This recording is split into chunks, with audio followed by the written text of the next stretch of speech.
Welcome to the Animation Happy Hour, a podcast where we talk about breaking into the animation industry over a couple of drinks. All opinions and views expressed in this podcast are solely our own and are not representative of the companies for whom we work. My name is Ben. My name is Katie. And my name is Garrett, and we are all feature film animators currently working at Disney. So today we are sipping on some Maya Mules. Yeah! Our very own Garrett himself, which is very much like a Moscow mule, but we're animated. It has a little dose of Maya there. That's right. It's a little glitchy here and there. Yeah, that's right. This is my favorite drink, I have to say. Oh, yeah? Yeah. You like it? Oh, Yeah. Oh, man, the Critique of Rita? I think the name works a little better. Whoa, Kate. Whoa. Shots fired. Shots are fired. Oh, thank you, Garrett.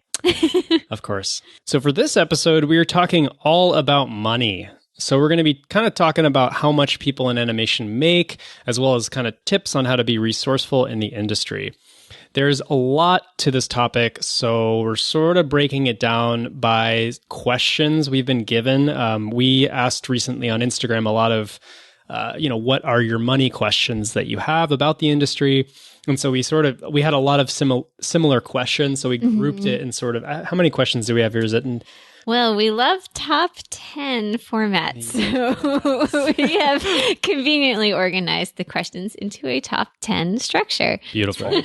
So after our top 10 questions, we also have a special Money 101 section, which will feature after the outro, which will cover kind of more of the basics of budgeting and credit cards and that sort of very nitty-gritty money stuff, which isn't the most fun to talk about per se. So we wanted to give you guys the option of skipping it.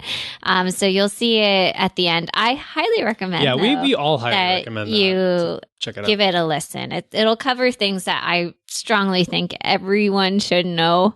So that's kind of my pitch for you guys to just keep listening and you'll hopefully learn something. It might be a little boring, but it could really pay off, no pun intended, Oh, my God. down the line. So, yeah. It's sort of Katie's Corner or the lowdown. Ooh. I stole that joke from Ben, by the way. Okay, no joke. That is our family Christmas newsletter is the lowdown that my dad has been doing for like 40 years. And it's usually about money, right? Doesn't he say so? Oh, okay.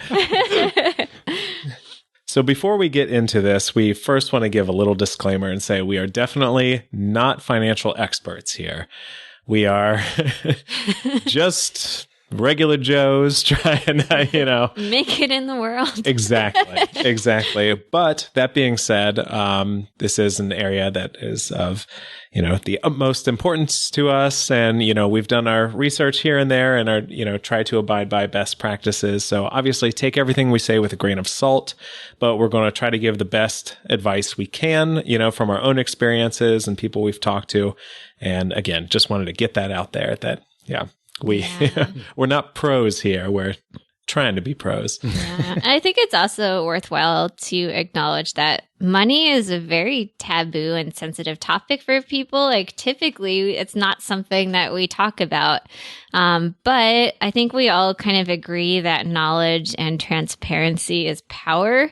And hopefully this episode and the information we give will empower all of you to make smarter financial decisions and to the best of your ability, avoid any money related stress. So I guess we should just jump right into it now. That's enough caveats and everything.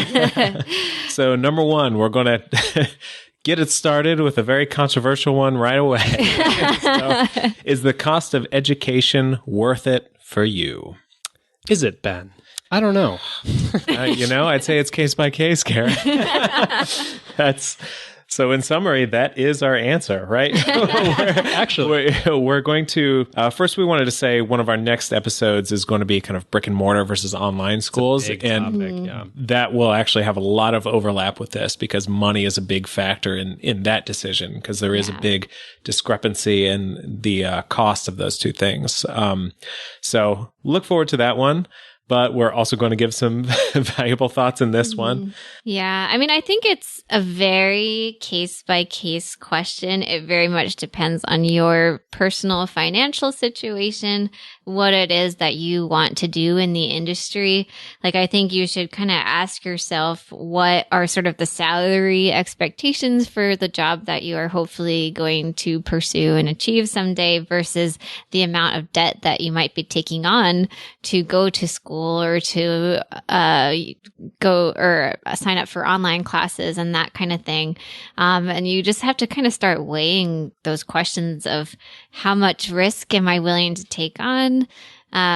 And certainly, I mean, I can speak honestly, like I'm very privileged. I came from a background where my parents were doctors and they were willing to pay for school. So the question's easy for me. Like, yes, getting additional education was worth it for me because frankly, I didn't have to pay for it, which sometimes is embarrassing to say, but I'm very fortunate. And hopefully this is part of the reason I'm doing the podcast, actually, is I want to pay it forward as best I can and try to equal the playing field. So yeah, it's super, super case by case. So piggybacking off of Katie's privilege over there.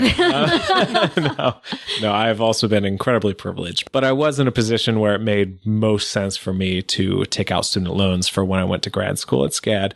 And I'll talk a little bit more about that in the future, but to cut to the chase, I'll say for me, it was definitely worth it. Aside from the fact that I met my lovely wife at school. So I can put a price on love, literally. Also, I was originally in graphic design and had a relatively much lower earning potential that I do now as an animator in Los Angeles. So I would say, yes, for me, it was worth it. Yeah. I would just reiterate that this is a super case by case question. Really quickly, just wanted to give the example that it is absolutely possible that you might attend a school with a really big name and a lot of prestige that doesn't have a great animation program. So it is possible that you could spend a ton of money and not get a great animation education experience. So in that case, maybe it wouldn't be worth it.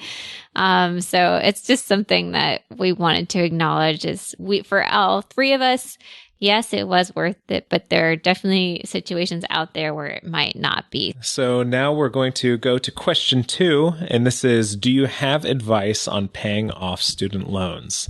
That is a very good question, and we're actually going to take a little step back and talk about the decision to take out loans in the first place, and then kind of everything that goes with that, things to consider before taking them out. And then once you do, kind of best practices that go along with that. Mm-hmm.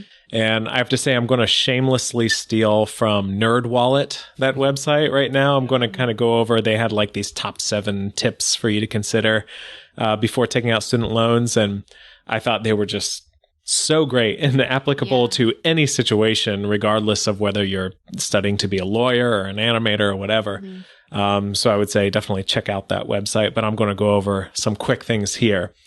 And like I said, it's going to be quick. So I still absolutely encourage everyone to, if you're considering taking out loans, really take the time to think about it, do your research on what your earning potential might be after you get the degree you want.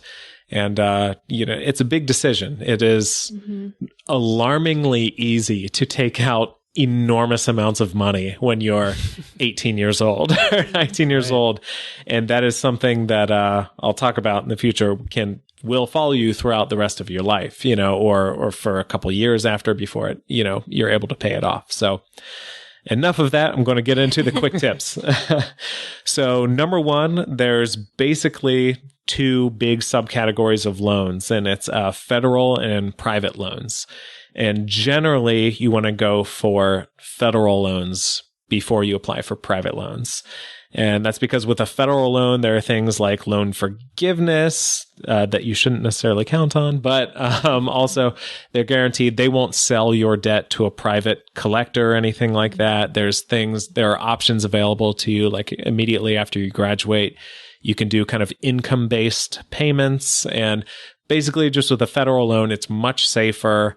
It's the way to go. And then usually fixed interest rates too, right? Yes, that's a huge one as well. Yeah. So Yeah, that's great. We'll just talk about that right now. With a private loan, something to look out for is that interest rates can be variable, meaning you might take out the loan and they'll say, like in big print on their advertisement, 2% interest, but then it's not fixed. So it might go up to, much higher percentage. And, over the course of years, that can mean a lot of money that you owe back. And then very quickly, with federal loans, there are, again, two kind of categories within that. There's subsidized and unsubsidized loans.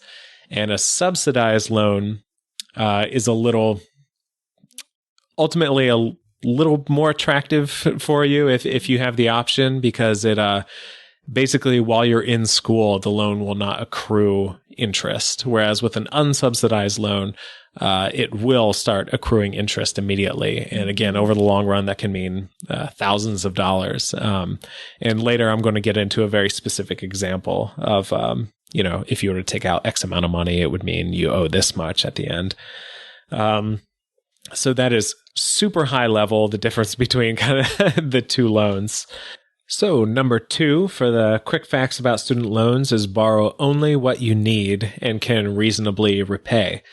And this goes again back to do your research up front and know kind of how much money you can reasonably expect to make right after school, and try to borrow an amount that kind of makes sense for that. We certainly have heard horror stories of some of our buddies who they graduate from school and they have over $100,000, student loans, and then are working a part-time job, and realistically, you're never going to pay that back on a salary like that. And you might have to really sacrifice your quality of life to be able to make monthly payments. And we don't say that certainly to scare anyone, but just to kind of convey the seriousness of what it means for your quality of life when you have outstanding student loans. Number 3 is, I kind of touched on this already, but that you will pay fees and interest on your loan. So let's say you take out $50,000. You are not going to pay back $50,000. You're probably going to pay back more, something like $70,000 by the time you're done with it. And obviously, this all varies a lot depending on how fast you're able to pay something back, whether you're on like a 20-year loan or 10-year or whatever, or faster. But yeah, it might sound obvious, but you owe more than what you borrow. Know that. The interest is calculated annually, correct, but billed monthly. So if you have like a 4% interest rate, you're basically looking at the amount you owe and then multiplying that by like 0.04, and that's what it would grow at, right? Or I don't know if I'm explaining this very well. No, it's but cool. Basically, the interest isn't going to be growing monthly or anything like that. It's growing annually. That's right. Yeah. So a very real world example, we'll say if you took out, let's say you had $30,000 worth of student loans, and the annual percentage of the interest on those loans was 6%, and you paid it off over 10 years. That means your monthly payment would be in the range of $333. And upon finally paying off your loans, you would have paid just under $10,000 worth of interest. So when you're taking out $30,000, you're actually paying back about $40,000. So it's like 10% of the entire base of the loan is what you're paying in interest, which is pretty crazy. And we've certainly seen sort of horror stories too, where people are paying their student loans off pretty slowly and they're just making the minimum payments, and they've paid off an equal amount to the original sum that they took out, but they still have tons of money left to pay. Yeah, it's insane when you hear those. It's like I took out $50,000, but could only make very small payments. So 25 years later, they've paid back $55,000, but still have like $45,000 worth of loans left. Because of the interest. Yeah, and it's because they just can't get ahead of the interest. After that uplifting. Number 4 is after you agree to the loan, your school actually handles the rest. So the school and the federal loan or private loan kind of handle all the payment and stuff. So you don't just get like dumped $70,000 into your account and then pay it off. It'll work out quarterly or by semester. So however, and then any remaining money from your loan, let's say like it cost you I don't know, $5,000 to be in school this quarter, but you actually got a loan for $7,000, that means $5,000 will go to the school, and then you'll get like $2,000 in your bank account. And going off of that, number 5 is that you can only use loan money for certain things. Now, this is kind of almost an ongoing joke sometimes with people who take out a lot of student loans, because you hear stories of people buying a car with their student loans or going on a vacation or something like that. But that money really only is meant to pay for school and cost of living. And obviously, cost of living can be kind of a gray area depending on how large you're living. But but technically it should only be for those things. So try to handle it as responsibly as possible and know that ultimately you're going to owe everything back and more at the end. Yeah, it's probably better to use less of that money in general, right? Because then you're ultimately paying way more with interest after. Absolutely. Yeah. And then finally, one of the last things is find out who your servicer is and when the payments begin. And this kind of goes along with my original point of just to do as much research as possible and know that, for example, like exactly when you have to start paying back your loans and what those are going to look like. And there are a lot of nice calculators online and stuff to help you with this. But for example, with a federal student loan, you don't technically have to start paying it back until 6 months after graduation. And it's just to allow yourself some time to find a job and start making money and get settled. But again, during those 6 months, interest is still accruing. So it's in your best interest to start paying it back. Hey, that just happened organically. Amazing. But to start paying those back as soon as possible, that's obviously best. Again, those are some super quick tips. And again, like I said, definitely do your own research, do a lot of it. It's a very serious thing. I know it's kind of like this ongoing joke, and there's kind of this, I don't know the exact word for it, but when everyone else around you is taking out large amounts of student loans, and it's kind of this, accepted joke that like, oh yeah, we'll be paying this off forever. It's easy to get lulled into this false sense of security that it's okay. But then when you get out and you're like, oh crap, I'm living in LA. Yeah. Living in LA and my rent is $2,000 a month and I owe $500 a month on student loans. Having $2,500 a month liability right out of school is hefty, so, and it might affect what kind of jobs you can take and, and whether you'll be able to move out of your parents' house and all that stuff. It has very real world consequences. So again, just do your research. It's not as scary as it seems if you just, look up this stuff. There's a lot of great resources online. Like I said, Nerdwallet is a good one. And honestly, if you just Google, student loans best practices, you'll probably find all kinds of great stuff. I think a really big question, which Ben and I have actually explored in the past, is the question of should you refinance your loans? And you might even be getting mail from these companies saying, hey, like come to us and we'll give you a lower interest rate. And it sounds great. And is there a catch at all? Is it too good to be true? And this is a very case by case answer. Generally, the catch is that these companies that are offering a lower interest rate, it's true that they will offer you a lower interest rate, but they will not, usually in most cases, they won't allow you to pay the loan off faster. So they will lock you into an interest rate over a specific period of time, which guarantees them a little bit more money than if you were all of a sudden you had more money or were getting paid better and could pay off your loans faster. So for Ben and me as a couple, we actually decided that refinancing our loans wasn't the best scenario for us because we were paying off the loans at a pretty high rate, definitely faster than the minimum. But if you're someone who can't pay the loans off faster than the minimum, maybe it really would make sense to refinance your loans and look for a different interest rate. And again, really do your research. Watch out for companies that might be tricking you into refinancing your loans with a variable interest rate. That's a really big red flag. You do not want to get lulled into a situation where companies can change up the interest rate or where they can sell your debt or anything like that. But yeah, there are some good companies that you can refinance with where it might make the most financial sense. So again, another case of doing the research. one other thing that I wanted to mention when it comes to paying off student loan debt or even credit card debt or any debt that you might have is something that I've read a lot about and heard a lot about in financial podcasts about the snowball versus avalanche strategy of paying off your loans. And generally what this strategy is looking at is sort of weighing the very practical and mathematical side of just paying off the loans with the highest interest first versus the psychological benefits of paying off one of your debts entirely. Mm-hmm. So typically this is kind of considering like, okay, I have multiple loans and how am I going to pay this off as quickly as possible? The avalanche strategy is that you are specifically targeting the highest interest debt first. And then mathematically, this is the best way to do it because you're trying to get rid of the interest as best as you can. But psychologically, you might prefer the snowball strategy, which is that you target the smallest sum debt first.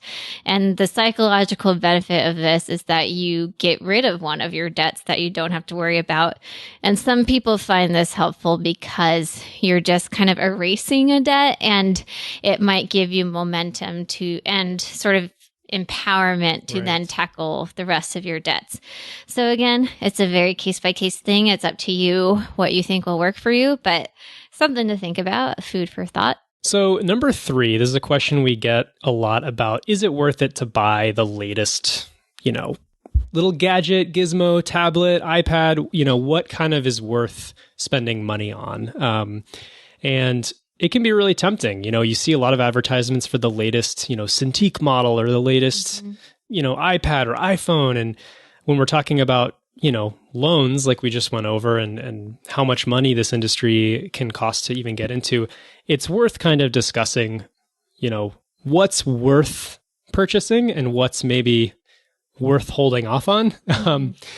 It might be kind of silly and obvious, but one of the things we talk about that we think is definitely worth it for us is definitely having some form of cloud backup, I think is useful, when we're working with digital content and, you're in class or you're having a freelance job and you want to rely on the fact that your data is secure. So I use Backblaze. We are not sponsored by Backblaze, but it's like something like $50 or $60 for the year, and it backs up your entire hard drive. If you ever have an issue with any of your storage, it will you'll just have a backup of it. So it's super, super useful. I've certainly been in a case where my hard drive blew up on me and I not blew up, but it went out. And it pooped out. It pooped out. So I don't know. Do you guys agree that cloud storage is a good way to go? Yeah, for sure. What other things do you think might be worth it to spend some money on? I guess I would say it is worth it to invest in your computer, especially if you're going to be an animator or anything that's going to require a lot of computing power, like effects or something. Because I do think it's extremely valuable to have your own personal computer where you can put in those 10,000 hours at home. Right. Or working from home just to get more experience, and you're not limited to having to go to the school lab or something like that. Certainly, obviously, again, this is a place where we acknowledge privilege, and it's helpful to have money to be able to buy a computer. And if you can't, then yes, you can definitely still make do with other resources. But I think if you are debating how to spend some extra money you have, I think a computer is a very valuable place to direct that money. Yes. Maybe it's worth talking about some things that we would suggest potentially holding off on purchasing. One thing that we wanted to talk about with regards to this is maybe a Cintiq. Cintiq, that's a big one. Like everyone says, is it worth getting a Cintiq for my own personal use? And, I don't know. What do you guys think? I would say a Cintiq is very, very expensive to have. Yeah, for sure. I think, it might be different if you're specifically a 2D animator, but, definitely in the 3D world, it's great to have, but again, one of those things you don't necessarily absolutely need. Mm-hmm. I think when I worked at PsyOp, we didn't have any Cintiqs. It was just, if you specifically requested one, there might be one or two in the building. Was it a tablet that you could use? Yes, it was like one of those little Intuos ones where it wasn't so I guess it wasn't an actual Cintiq. Yeah, but right. Yeah, I mean, this is probably a case of like the tools don't make the artist. It's the artist putting the tools to work. So you can probably get by with, maybe you can even find like an old model and buy something used, or maybe there's a different product. Like I know like Microsoft makes a lot of cool tablet/computer things, and in this case, maybe if you are a strong 2D artist, maybe an iPad could even make more sense, because there are pretty nice programs on the iPad. Not that that's cheap, but again, you might be able to find an older model or something like that. You don't need the latest and greatest necessarily of whatever it is you buy. It's also something that came up in school often was, should you have a personal website or just should you have social media? And I would, again, it's case by case, but I feel like you can probably get by with a Vimeo account, social media. There's some free website makers that you can, or website hosts. Like you don't necessarily need to pay $12 a month for a Squarespace account to, showcase your work. I don't think that's going to make that much of a difference. Ultimately, it's just if you're able to get your work in front of recruiters and stuff, that's good enough. So yeah, don't feel self-conscious if, that's one area where you want to save a little bit. Mm-hmm. Yeah, we'll have more kind of tips on this in the show notes. We have some other stuff here, like maybe, hold off on the latest iPhone. Some of this stuff might be kind of more obvious, but we'll definitely list that more. Yeah, and this actually is transitioning really well into our number 4 question, which is, how did you save money while you were in school? Can you guys think back to those days and remember anything that you did to save money? Yeah, so one thing we wrote down here, which I think is important to recognize, is that the internet is such a great resource, especially now. And I know people say this all the time, but there's so much content on the internet. Please check out our Anim Resources page, or Natalie Nurgatz has a similar thing for, I think it might just be for storyboard artists, but just there's so much content out there that you can look to. And honestly, I probably could have benefited with this more while I was in school. But yeah, there's so much stuff out there that is free. It's kind of, the challenge is wading through what is good and what is useful. I'm trying to think of specific things for animators that I can think of now. I mean, we do have a huge list of resources that are good. Definitely. There's free rigs, for instance, that we'll have. Good thought. So one thing I definitely took advantage of when I was in school is I kind of stole my parents' Netflix account. And I'm sure a lot of people do that because they allow it, and it's fantastic. Yeah, HBO Go, Hulu, all that stuff. That's right. So yeah, this one might sound like more of like a, I don't know, like the equivalent of soft skills for, but there are like fun ways you can, like collecting coupons. Yeah, exactly. It might sound kind of silly, but I mean, I think it's still worth mentioning this stuff, especially when you're in school. There's so much peer pressure for, different things. So it's good to just talk about little stupid ways that, people are saving money that everybody does. Definitely buy used books and textbooks. Like I think at the schools I went to, those were always on sale at the school bookstore. Was the used copies, which will be a little less expensive. And I think you can even find used books online for sale, which will be even cheaper than the school store, which for some reason textbooks are so expensive. Much money. Yeah. So keep your eye out for that. Little obvious things like just cut down on your food costs. I know it's tempting to go out to eat with all your friends, but maybe you guys can collectively decide to eat in sometimes and cook rice and beans or order pizza or something a little less expensive. Yeah, another big one is to walk and take public transit as much as possible. I'll admit this is one where I was not as good. because I was trying to woo a certain girl by giving her free rides to school. Oh, Katie Lowe. Hey, okay. No, it was not Katie's fault. But I heard no, it wasn't Katie. Oh, no. Like, what? he was driving regardless. But I remember I had a couple roommates who we got to like the end of the quarter and they were like, oh, I haven't even filled my gas this entire quarter. And they, probably by the end of it, they had saved like $400 that I had not saved just by driving. Yeah. Because I was driving around more. So, and it's healthier. Yeah. Stupid little things like that end up adding up so much. If you take it over, a few months and then multiply that by 4 years that you're in school and, these little things make a huge difference. There's also something to be said about, I remember when I was at NYU, there are so many resources that you get as a student that you probably aren't even aware of. Like if you have a .edu email address, that opens up a world of software discounts or free softwares and, things like we wrote down here is use your school's computer camera equipment, just like equipment that they offer for students. You might not even be aware of like the amount of resources that they have for you. Yeah. I know I just said it's worth it to spend money on a computer, but you might not have to if your school has a really good computer lab. So we're now transitioning into kind of the work-related money section of the episode, which is the juicy section, because number 5 is how much do people in animation make? Huge my question. gosh. We want to know too. This is probably the number one thing people want to know and people are scared to ask about.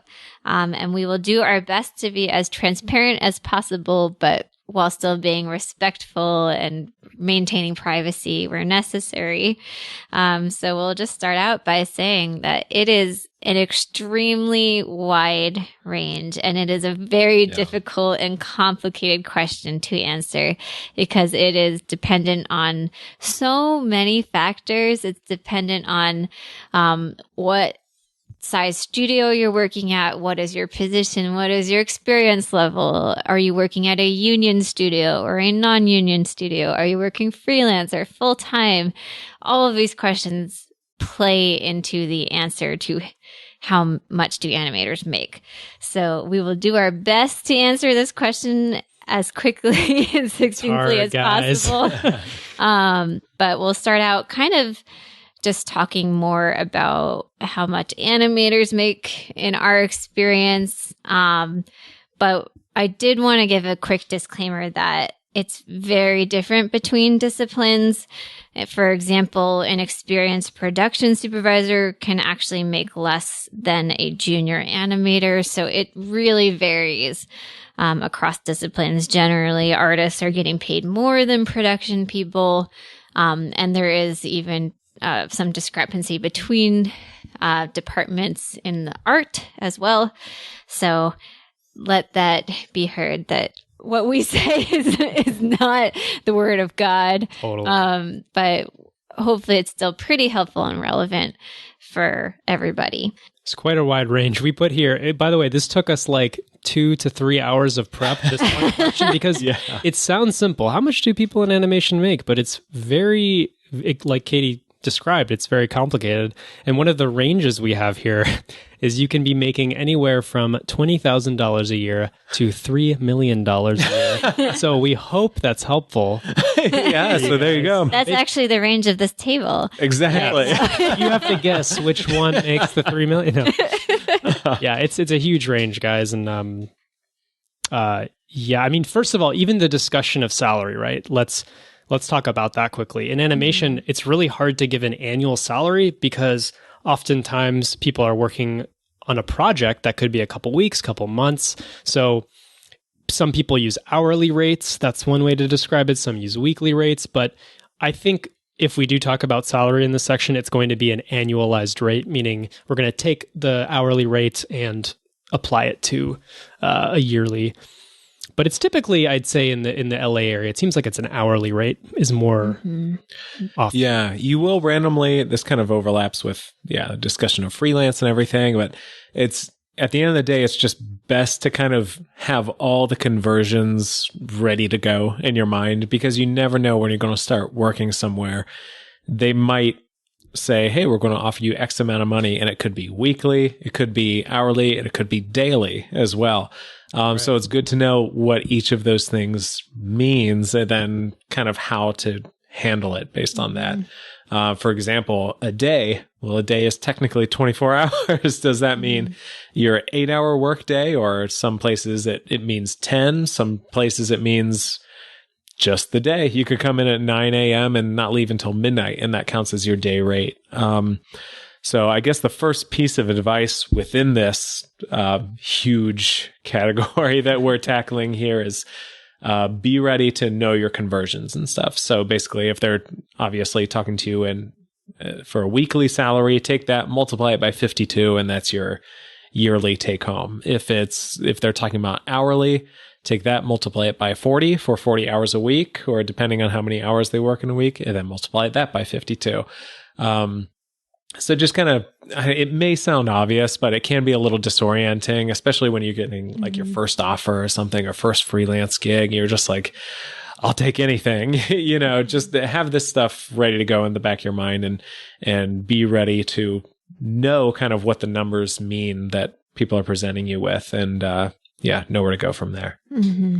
So we're going to dive right in and give some ranges for animators based on kind of experience level.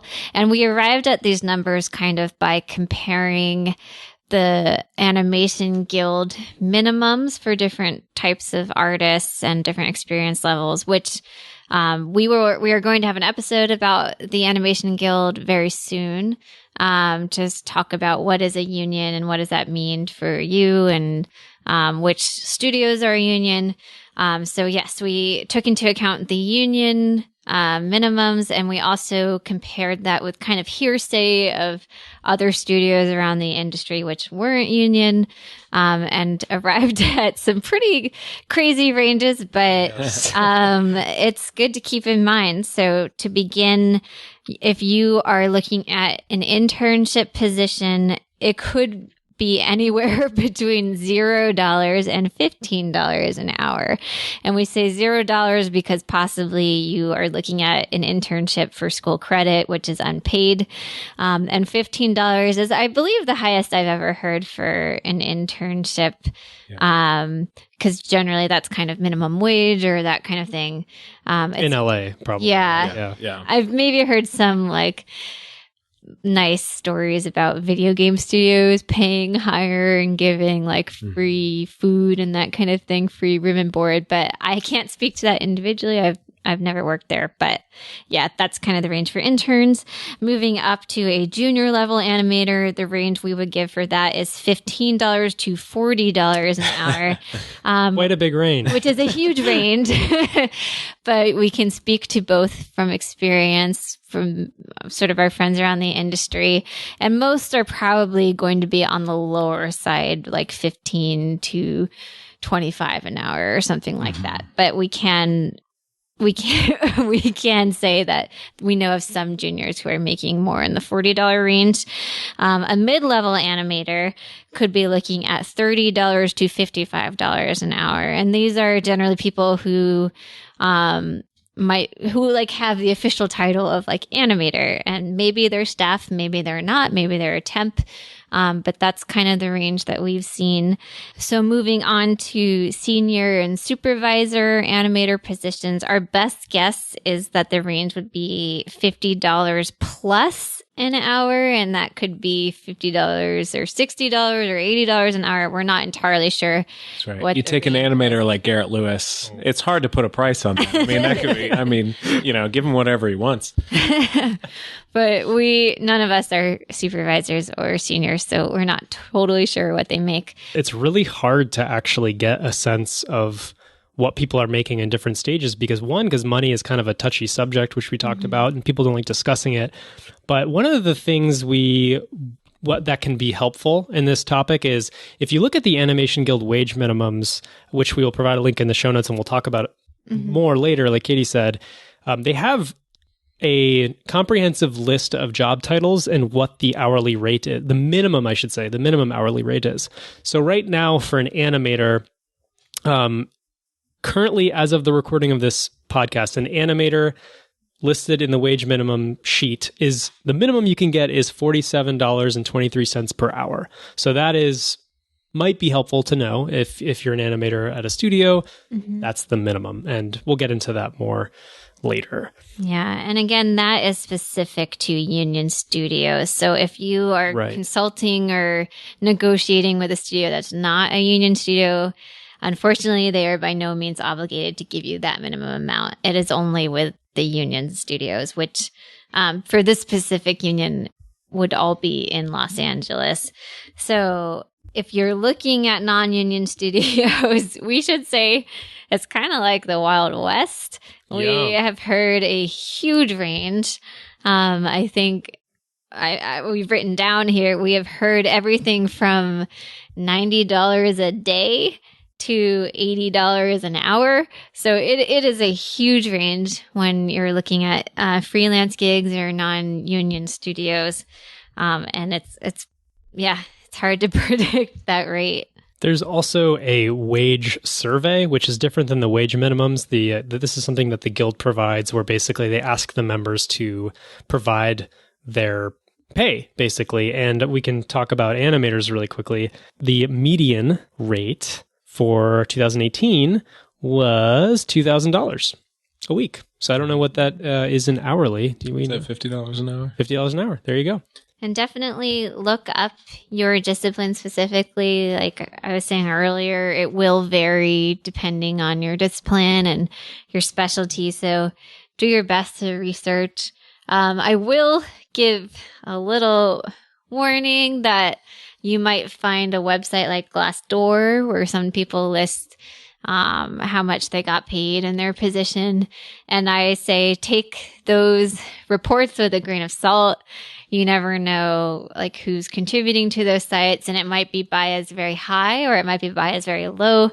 So just kind of keep that in mind, that it's not necessarily the standard rate at all that you're seeing on a website like Glassdoor. So question number 6 that we received is, what should you consider besides your hourly rate or your annual salary when applying to a job? And this is a great question because, yes, that's kind of the big attention getting thing that we all probably put the most emphasis on when we're starting a new job is, what does it pay?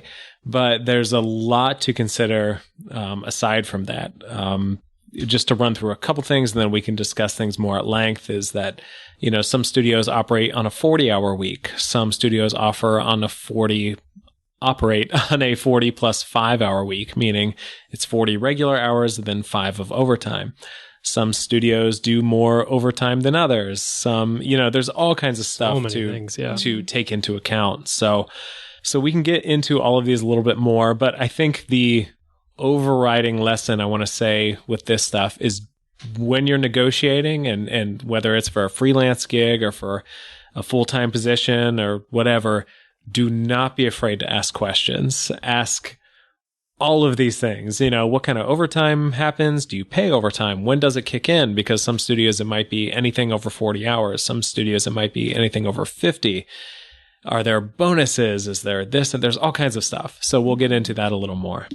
Yeah. Some other things that come to mind are, what are the benefits that the studio offers? Do they offer things like health insurance or a 401k or anything like that? You do definitely want to take into account the taxes involved with the position that you're looking at. Like typically, freelancers actually pay higher in taxes. So that's something to keep in mind, and why you actually might see freelance rates being higher than like a studio rate. And also keep in mind a position where you're working abroad, it's possible that you might end up paying double taxes because of that position. So that's definitely something that you want to look at. On the topic of sort of like unpaid overtime, one of the things we wanted to quickly talk about is ghosting. And ghosting in the industry is basically working hours that you are not reporting. So for instance, in a week, say you're getting paid you're getting paid based on a 40-hour week. If you're ghosting, you might be working 50 hours. And we wanted to bring this up because there are some studios that might have a worse culture of ghosting. We typically discourage ghosting for a number of reasons. One is that it effectively lowers your hourly rate because you're basically working more hours than you're, getting paid. So it's obviously like you're kind of lowering what you're earning. And it's bad for some other reasons too, because you're kind of doing free work, and therefore production is getting the sense that an animator in your position can do this work in the amount of time, even though you're actually doing it in more time. So it's sort of hard, but try to find out what the culture of ghosting is, or if there is a culture of ghosting, hopefully not at the studio that you're interested in. We can also frame this question as like, is unpaid overtime an expectation at the job you're going to work? And I think I've kind of heard that unpaid overtime can be an expectation at a lot of the studios that are abroad, or some of the more like freelance commercial studios. So it's something to watch out for and keep in mind. And I think I will say, like, I understand that you might be in a position where you feel like you have to ghost hours to keep your job for survival. And if you really feel that way, obviously we can't really fault you for that. But in general, the risk of ghosting, and why I think we all strongly discourage you ghost, is that you are setting up very unrealistic expectations for yourself, where you seem faster than you actually are. So you might then run into situations where you're given an impossible deadline that you can't meet, and then production doesn't understand why you can't meet it. So it's kind of a dangerous thing to do. And culturally, I feel comfortable saying you run the risk of also kind of ticking off your coworkers. Yeah, of course. Because you might be the young person who's hungry and thirsty, and you want to like get your deadlines in faster. But then there are people more senior than you who have families and can't put in the same hours that you can. And you're kind of doing them a disservice. Yeah. I wonder if it's important to add to, there is a lot of times where you might be, like, there's a lot of studios out there that heavily encourage ghosting in subtle ways, and in ways that are actually, or not so subtle ways. So, because I mean, not every studio is union. Union studios, by the way, we should mention, union studios are 100% you can't ghost. That's not allowed. You need to be reporting your hours. So that's a great thing that the union provides. But most studios in the United States and elsewhere are not union. And so it is a challenge. And I will say that I've been there too, where you don't want to look like you're not a team player, or you want to look good in the eyes of your employer. So it's hard. I would probably say kind of talk to other coworkers about it outside of work. What is the culture? What is the culture? And how to kind of navigate that. That's the thing you sort of have to go through almost to figure out. Because I can just as easily remember times where people that we looked up to or were in senior positions kind of above us at different studios maybe have said things like, you should be the first one in and the last one to leave. Right, exactly. Which you'll hear advice on in like TED Talks or something. So it is, it's very studio by studio, and it's hard to gauge. But yeah, like Garrett said, just kind of try to get a feel for the culture and adjust. I remember one of my first jobs, I was very much in that boat of just like, you got to work all the time and be the last to leave. And then one of the more kind of seasoned coworkers I had kind of like tapped me on the shoulder one day and was like, dude, you got to leave at 7. Leave at 7 every day. Mm-hmm. And he said, if you don't do that, they're going to just expect so much from you. And you're basically never going to kind of set that boundary. Yeah. I mean, it's a really good point that like you have to maintain your personal life, and you don't have to give everything to your job. And that's probably, number one reason why you shouldn't ghost is you're only getting paid for that time, and you should use the rest of the time for yourself and your family and your friends. Amazing. Amen. Amen to that. So all of these things that you're considering, aside from your hourly rate or salary, will probably come up during your negotiations, which brings us beautifully to question number 7, which is, do you have any negotiation tips for us? Nice. And that is something we definitely cover in our applying to jobs episode as well. But we do want to talk about a couple things on this episode as well, just to reiterate them. And yeah, if anything's unique, it's still valuable. So one thing we kind of already talked about a little bit with question number 6, but that I think is so important, I'll bring up again, is try not to be shy and ask other similarly experienced people what they're making in a job or what kind of their deal was coming to a company, because there really is no more valuable thing than to have all of that information at the ready and to know, like, okay, this person got, $35 an hour and 2 weeks of vacation. This person got $40 an hour and 3 weeks of vacation, and kind of compare your experience and skill levels to theirs and kind of see where you might fit in. Yeah. And generally, most of our friends and people we know aren't very squeamish about this topic. You might feel nervous asking someone, but I think, again, we all kind of know that transparency helps all of us. So hopefully, for the most part, people will be very receptive to you asking. Yeah, and another kind of tip we have in the negotiations is try not to give the first number if you're asked about salary expectation. I know sometimes this is unavoidable, but giving your first number sort of sets the limit to what you can earn. And it also can be bad if you're asking for something that's so outside the realm of what someone's willing to give. Like I did. Like Katie did in episode... Which episode was that? Episode 5. The setbacks. Yes. Yes. Hear all about that in episode 5. Yeah, when I very much misquoted the range for a director's assistant. So avoid my mistake. Yeah, that's pretty standard. But if you're asked about salary expectations, what would you guys say? I guess like kind of just like Ben said, do your research, talk to people who are similar beforehand, so you have an answer that's not like grossly different than what it should be. Yeah, and I don't think you're required in any way to like definitely give an answer. Right. So yeah, if you really don't know what to say and you don't want to say a number for risk of coming in way too low or way too high, I would open it up and just say like, oh, well, I'd be really interested to hear what you think your company would normally offer an employee such as me with my experience level. Or do you think that'd come off as kind of annoying? Like if I could see a studio being like, just tell me, I'm giving you the opportunity to tell me. Yeah, and you're kind of going, yeah, I don't know. It's a really good question though. And I think a big fear, especially if it's like your first gig or something or early on, is that you don't want to be annoying. You don't want to do anything to mess it up. But I think I will tell you, take heart. And if they're at the point where they want to make you an offer, it means they want you. That is true. Yeah. And it is most likely, I would say, that a company is not going to say like, oh, well, they didn't give us a first number. So now, we don't want them for that position. Chances are you've already made it through a large pool of applicants who are applying for the same job, and they are interested in you. So they probably won't let something as silly as that get in the way of them making you the offer. And then if they say an initial offer and you would like to ask for a little more, I think that's another big area where people are like, let's say they offer you $20 an hour and you're like, oh God, like I really feel like I should be making 30. A lot of people would be like, oh, maybe I'll ask for 24 then, because, I don't want to go crazy and offend them, and then they're going to rescind the offer.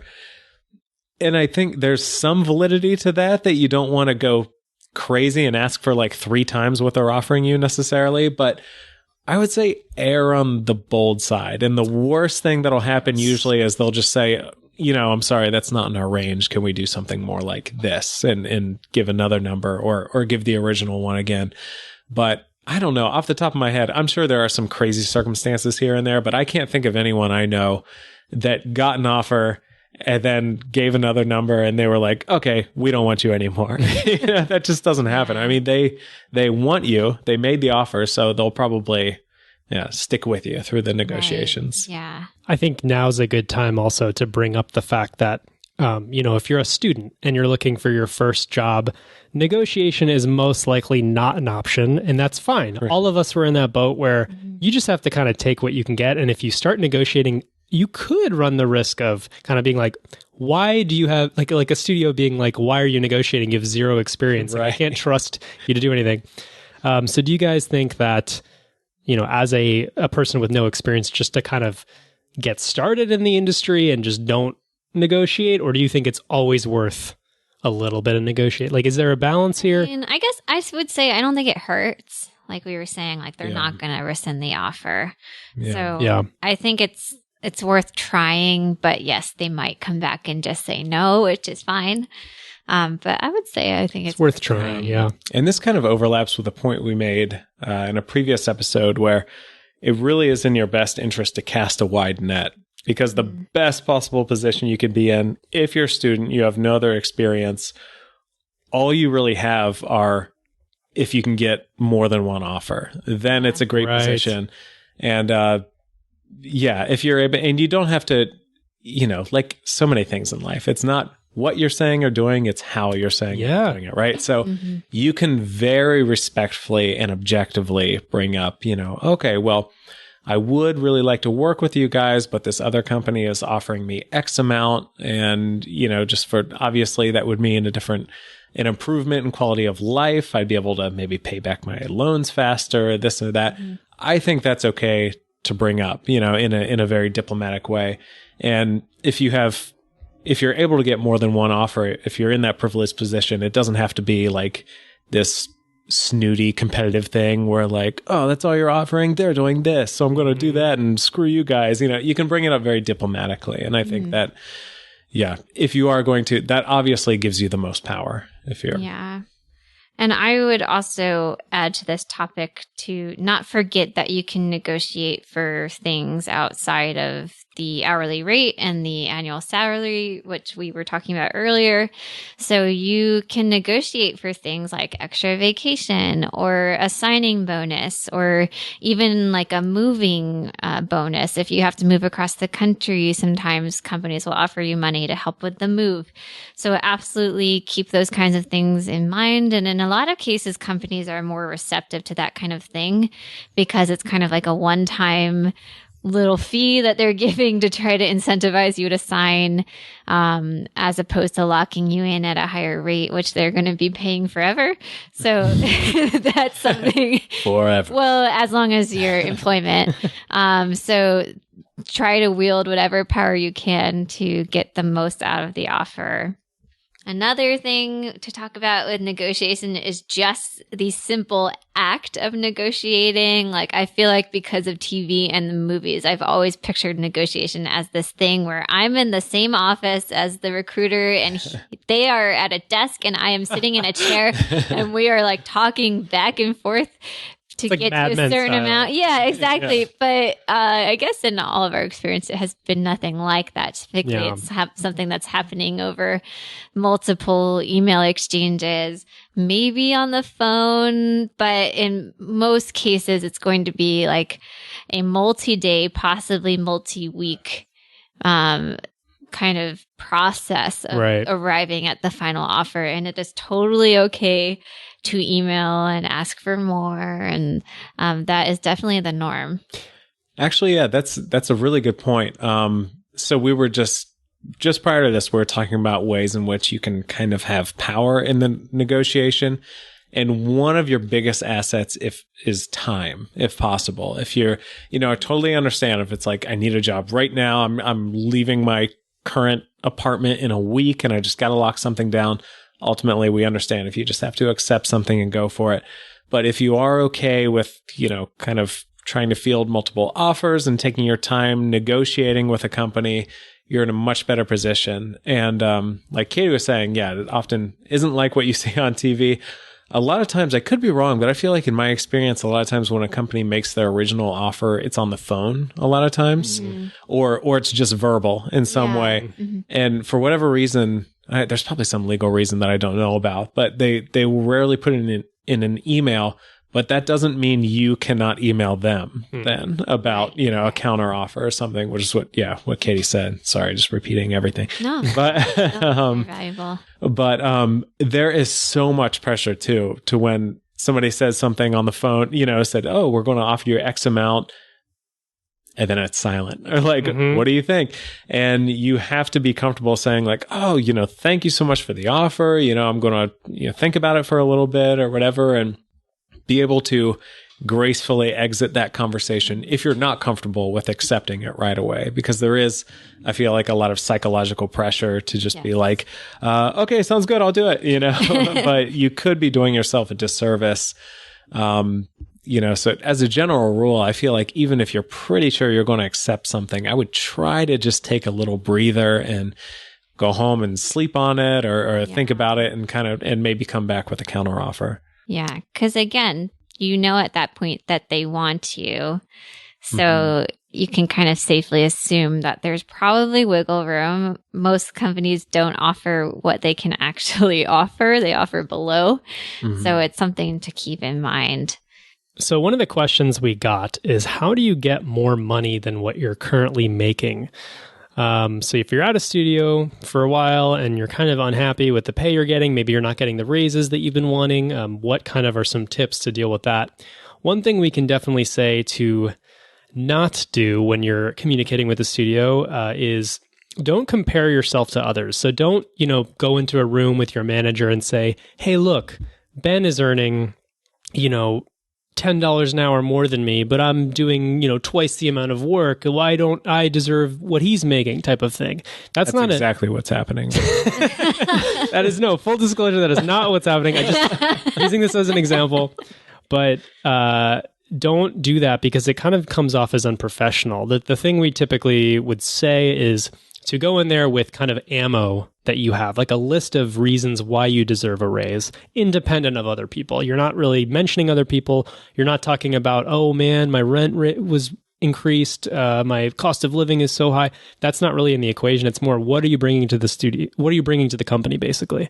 Yeah. Yeah, that's a good one. And it might sound obvious, but try to do objective things that are bringing value to the company. Yeah.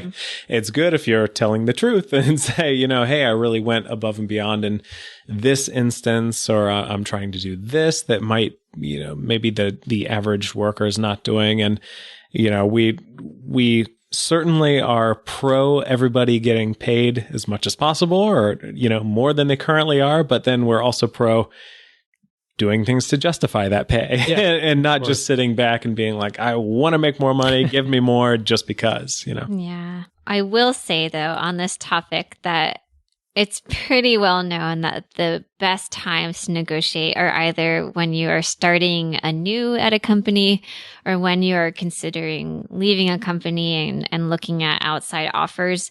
It's very hard to negotiate for more money while you're already at a company because the company kind of can fairly safely assume that you're not going to leave because you haven't said, hey, there's an outside offer. If you don't match or you don't exceed their offer, I'm going to leave.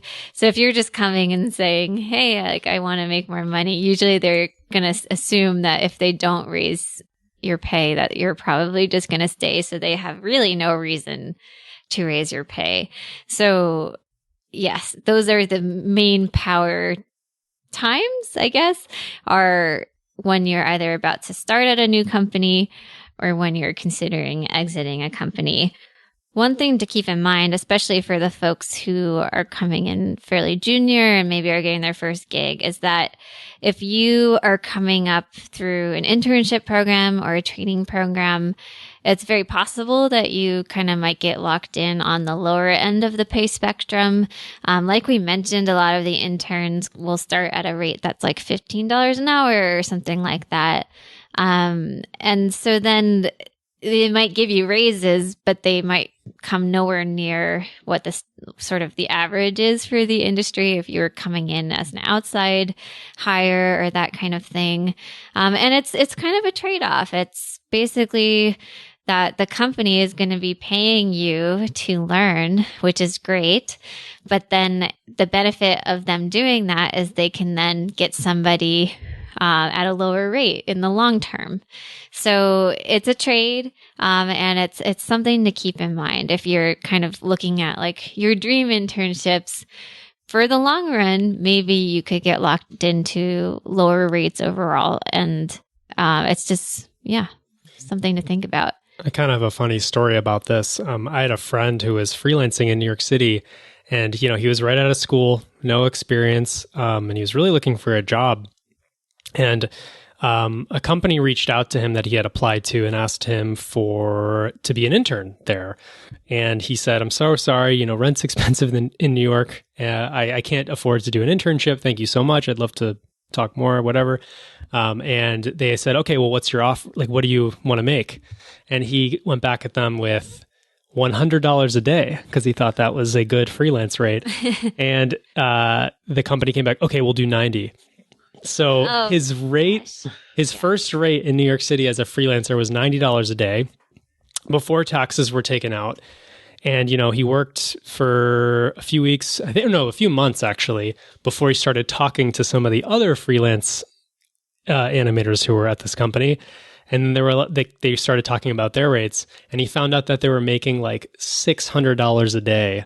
Mm-hmm. And he was like, he was getting the same type of like shots that these people were getting, and he was like, "What? Like, this is such a crazy difference." That's why we said it's the Wild West. It is totally the Wild West, and in some ways it's fine because this guy had no experience and he was just trying to get his foot in the door. But I think the big the lesson here is talking with other people in the company and figuring out what they're earning. It really helps to be educated on what other people are making at the company that you're interested in.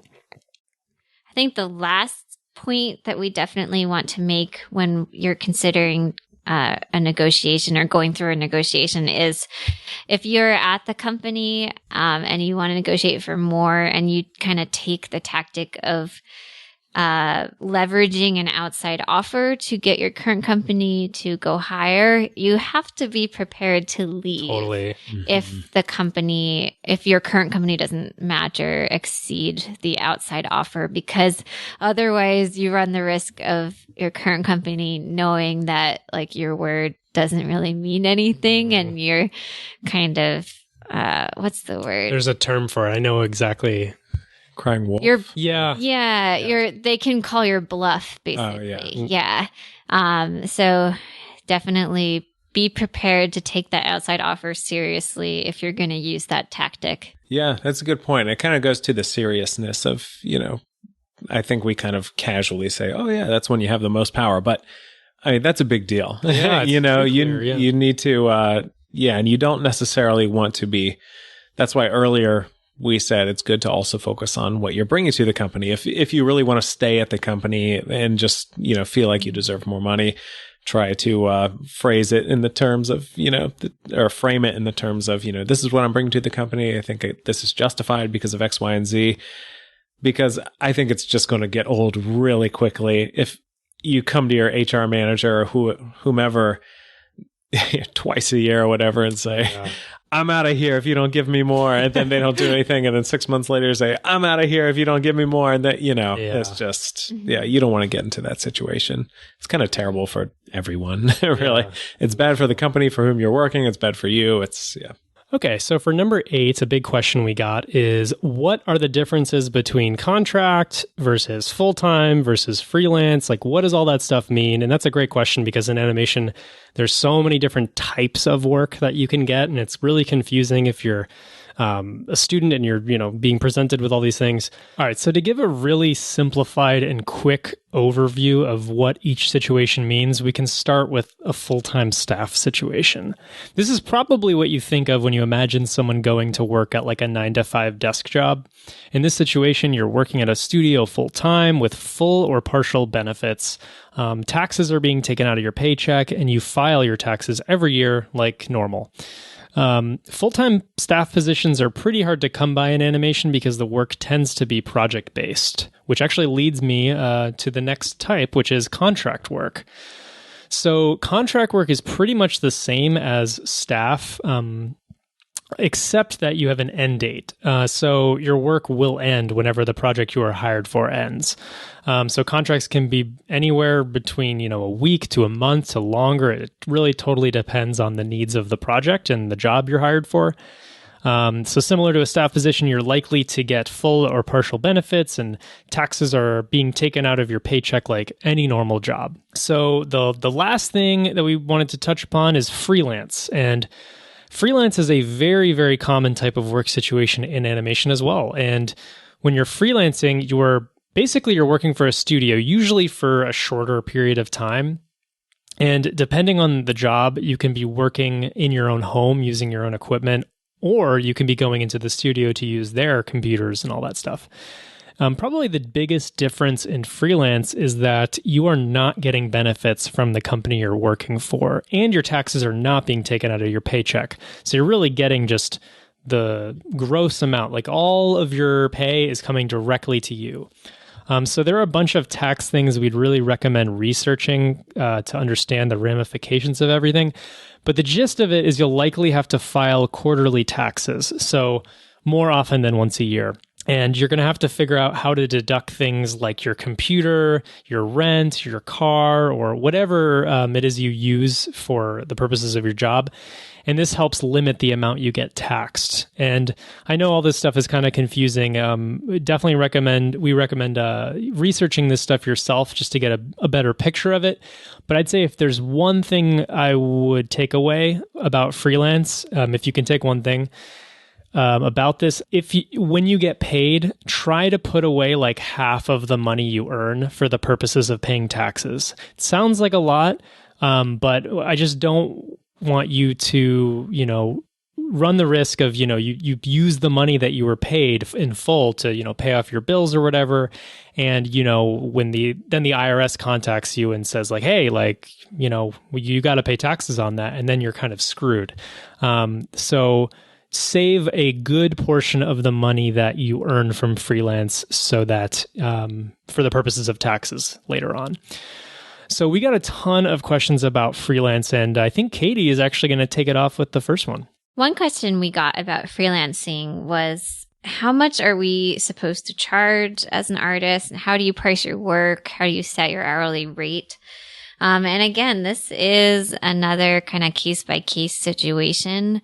I think it kind of falls into two categories, like commissioned freelance work versus going to a studio as a freelancer. If you're someone who's been approached to do a commission, the questions I would consider are, how much time do you expect this specific commission to take you, and kind of set that hourly rate based off of that. Be very specific about the number of revisions that you're willing to do, and kind of try to lay out the terms of this project with your clients so that you don't end up overworking and working way more hours than is actually like kind of financially feasible for you, because maybe you promised the project for a certain amount of money and then you may end up working 10 times the hours that you expected to, so that you're actually kind of losing money in the equation by taking on this project. So just be careful about that and try to be very realistic about how much time something's going to take and how much you need to get paid for that time to be worth it for you. I feel like that's such a common one, right? Especially when you're a student or just getting started, because then it's like, oh, my friend's uncle wants an animated commercial and he has $200, and then you're like, okay, this will take me 3 months. I cannot live off of $200 in 3 months. So like, yeah, that's a tough one, but you have to try to be as honest as possible with yourself and with whoever's, trying to commission you. Yeah, actually, that goes really nicely into another question we had, which was, how do you explain to clients the huge price difference in animation? And maybe someone who's approaching you for a commission is really not well educated in your craft and how long it takes. So I would be prepared to kind of provide comparisons.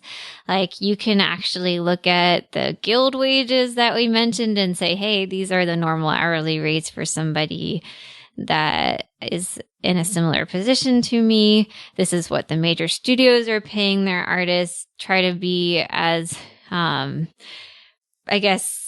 specific as possible about just how much time these projects really take, and explain like, oh, I did something similar to this commission last year and it took me 6 weeks and that kind of thing. Don't be shy about the fact that to specialize in any of the disciplines in animation, it requires additional schooling, much like one goes to medical school or law school.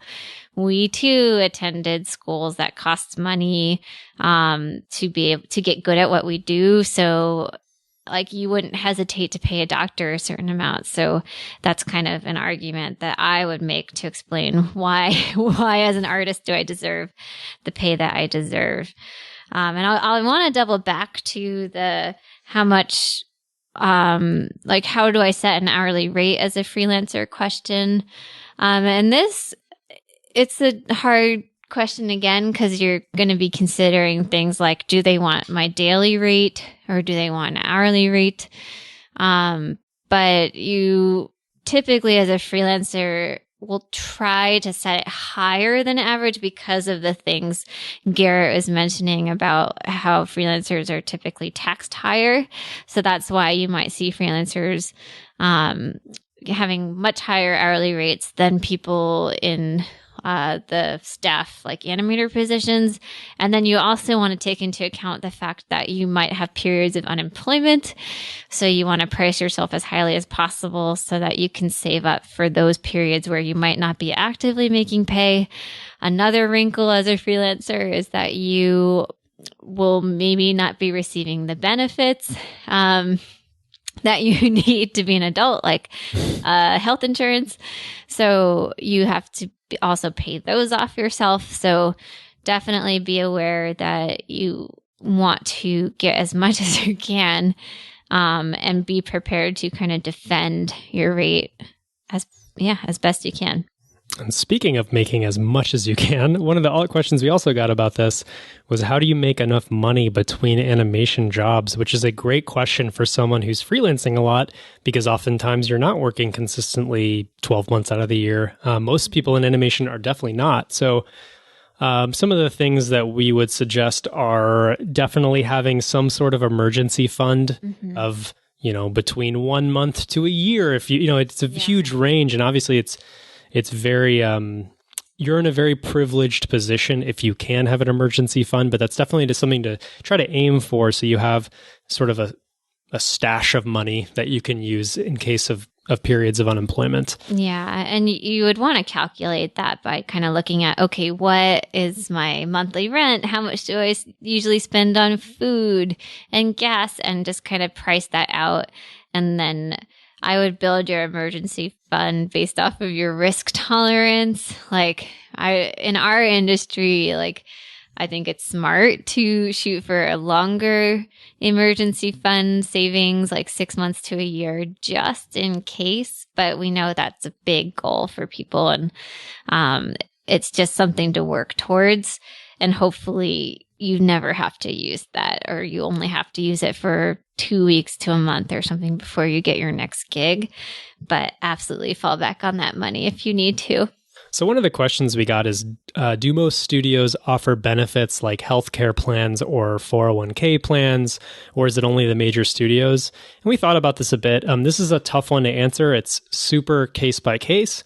And our advice about this is sort of, when you're talking to studios and negotiating, this is something you really need to just ask. You need to ask what they're willing to, or what their studio provides for you as part of a compensation package. Do they have healthcare? Do they have 401k? Do they have commuter programs?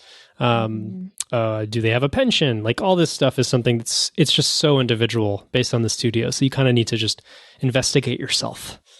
Yes, but on that topic, I guess it's pretty safe to say that all of the major studios that we have encountered and worked at, yes, offered health insurance, yes, offered a 401k of some kind.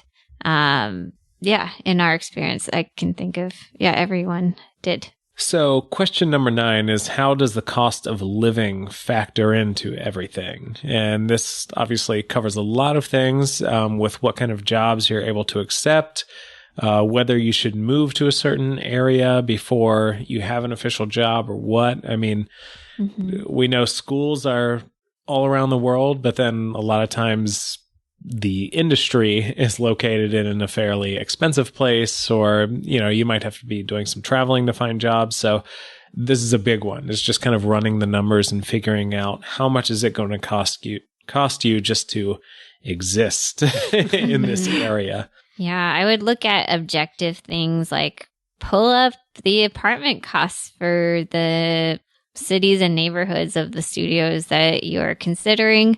You can use sites like Zillow and apartments.com to pull up the price for a studio apartment or a 1-bedroom or 2-bedroom or that kind of thing, and start kind of pricing it out. There are ways to save on living costs. You can live with roommates and look for slightly less nice areas, perhaps at the expense of safety in some cases. But like I'll give an anecdote, and we'll give real world numbers here because just it's useful for you guys to know.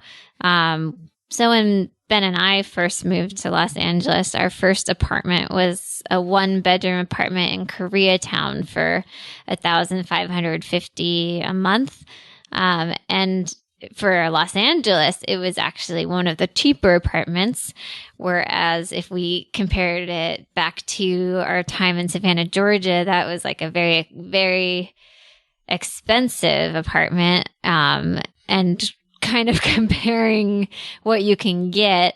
When we were students at SCAD, we had a 3-bedroom house with 2.5 bathrooms with a driveway and a yard for $1,500 a month.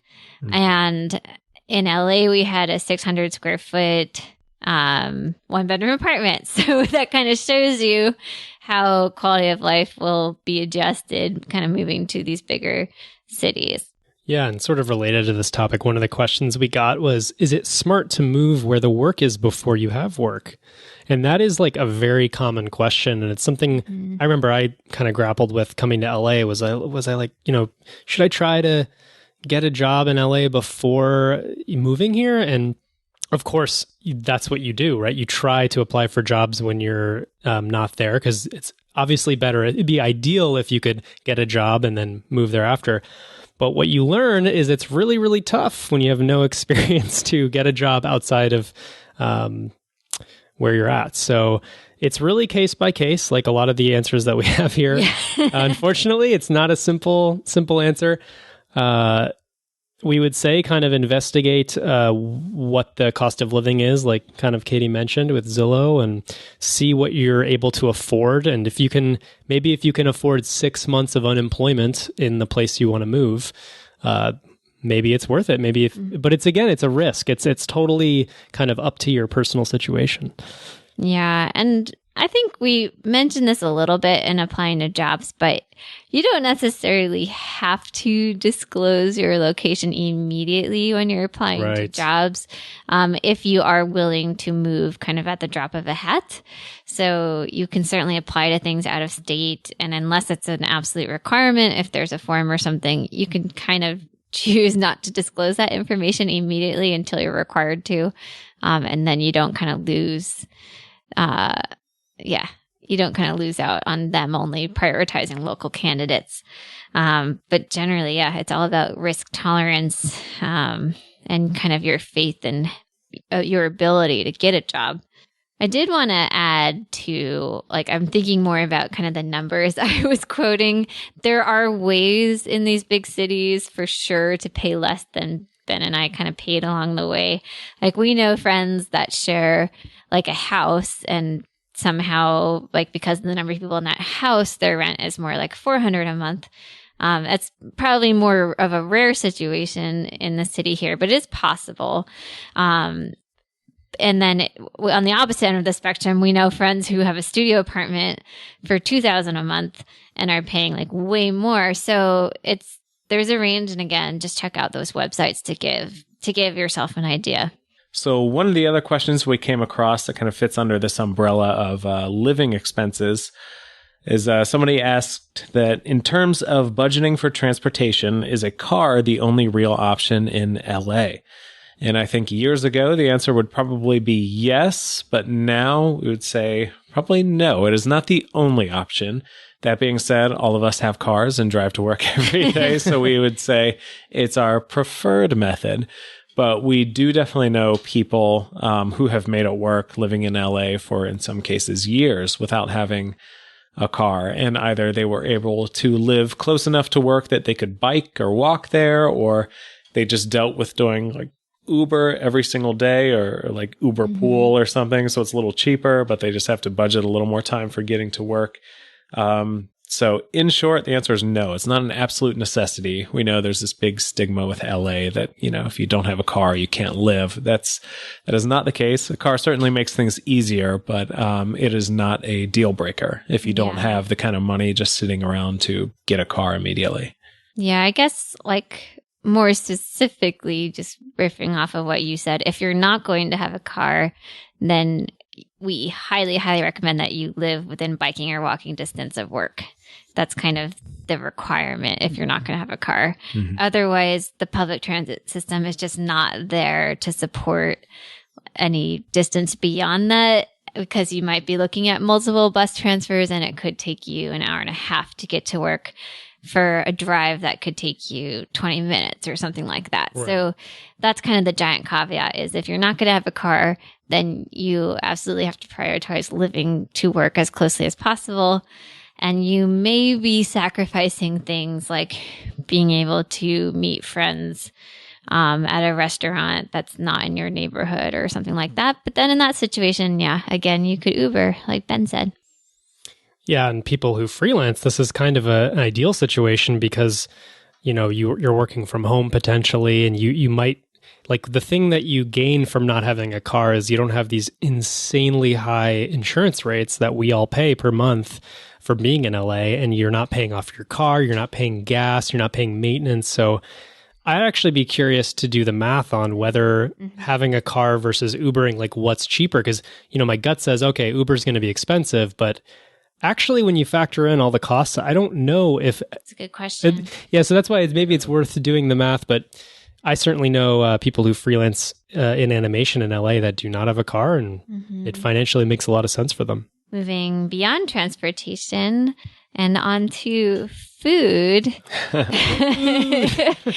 mean, that's a big question. When you live in a city, there's a lot of pressure, I think, to go out to eat a lot and meet friends for dinner or that kind of thing. And you could end up spending a lot of money on food. So in terms of the cost of living, you can do things like try to cook at home and eat more sort of budget food options. I think we were talking about this a little bit before. We were talking about saving money as a student, but you can do the same things. You eat rice and beans. Trader Joe's frozen meals. Frozen meals, pizza. I mean, hopefully not at the expense of your health, but there are definitely ways that you can cook from home to save money. That's right. Don't get your rice and beans from Whole Foods, unfortunately. We love Whole Foods, but if you're on a budget, I just think of the Indian market we go to, and there's 80-pound bags of rice, and they're 50 cents. That's the way to go, man. Yeah. Have you guys, this is a question we got about how much do you worry about the flow of income? I think we talked about this earlier, and I think people are concerned whether, because animation is so project-based and freelance-based, is there always this anxiety that, oh my gosh, what's my next job? I'm not going to be able to pay rent, right? And I think the thing we came to is that I think earlier in your career, this will be something that you're concerned about because obviously it's harder to get jobs when you have less experience. But the hope is, and certainly we can all say that we're at a place where we're very fortunate and we're lucky enough to not worry about this so much anymore. I mean, certainly we're all scared all the time about, being laid off. Everyone's, scared about it, but possibility. It's certainly a possibility.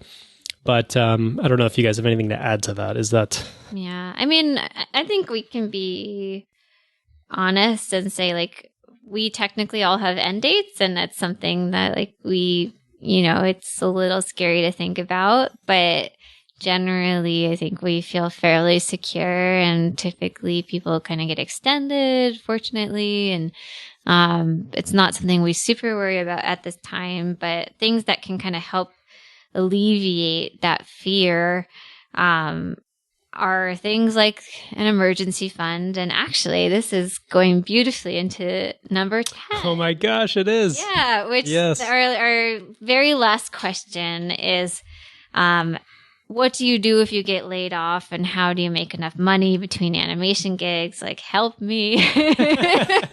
And yeah, as I was saying, you definitely want to maintain and build up an emergency fund as best you can, which is basically money that you can tap into in case of unemployment. And I would typically say to try to be on the safer side in our industry. And I mean, shoot for 6 months to a year of expenses if you can. I know that's a really high goal, but it's something to shoot for just in case you do face periods of unemployment. You want to be prepared to pay things like the rent and pay for food and pay your utility bills, and kind of keep the lights on. And you can cut sort of unnecessary expenses. So things like your gym membership or streaming services, anything that's kind of supplementary, that's not kind of key to your survival. This would be a time where you look to cut those things. And getting laid off, it's a normal part of the industry. Like, don't wallow and think that this only happens to you and feel bad about it. It's something that is kind of part of the normal life cycle of artists in our industry, is that this kind of thing does happen, which I would say kind of ways to get through this are that you might want to consider some side hustles. There's no shame in nannying or doing some dog walking gigs or becoming a waiter or waitress, just to kind of pay the bills for a little bit while you saddle up your next gig. But yeah, it's a tough thing to go through, but you can get through it.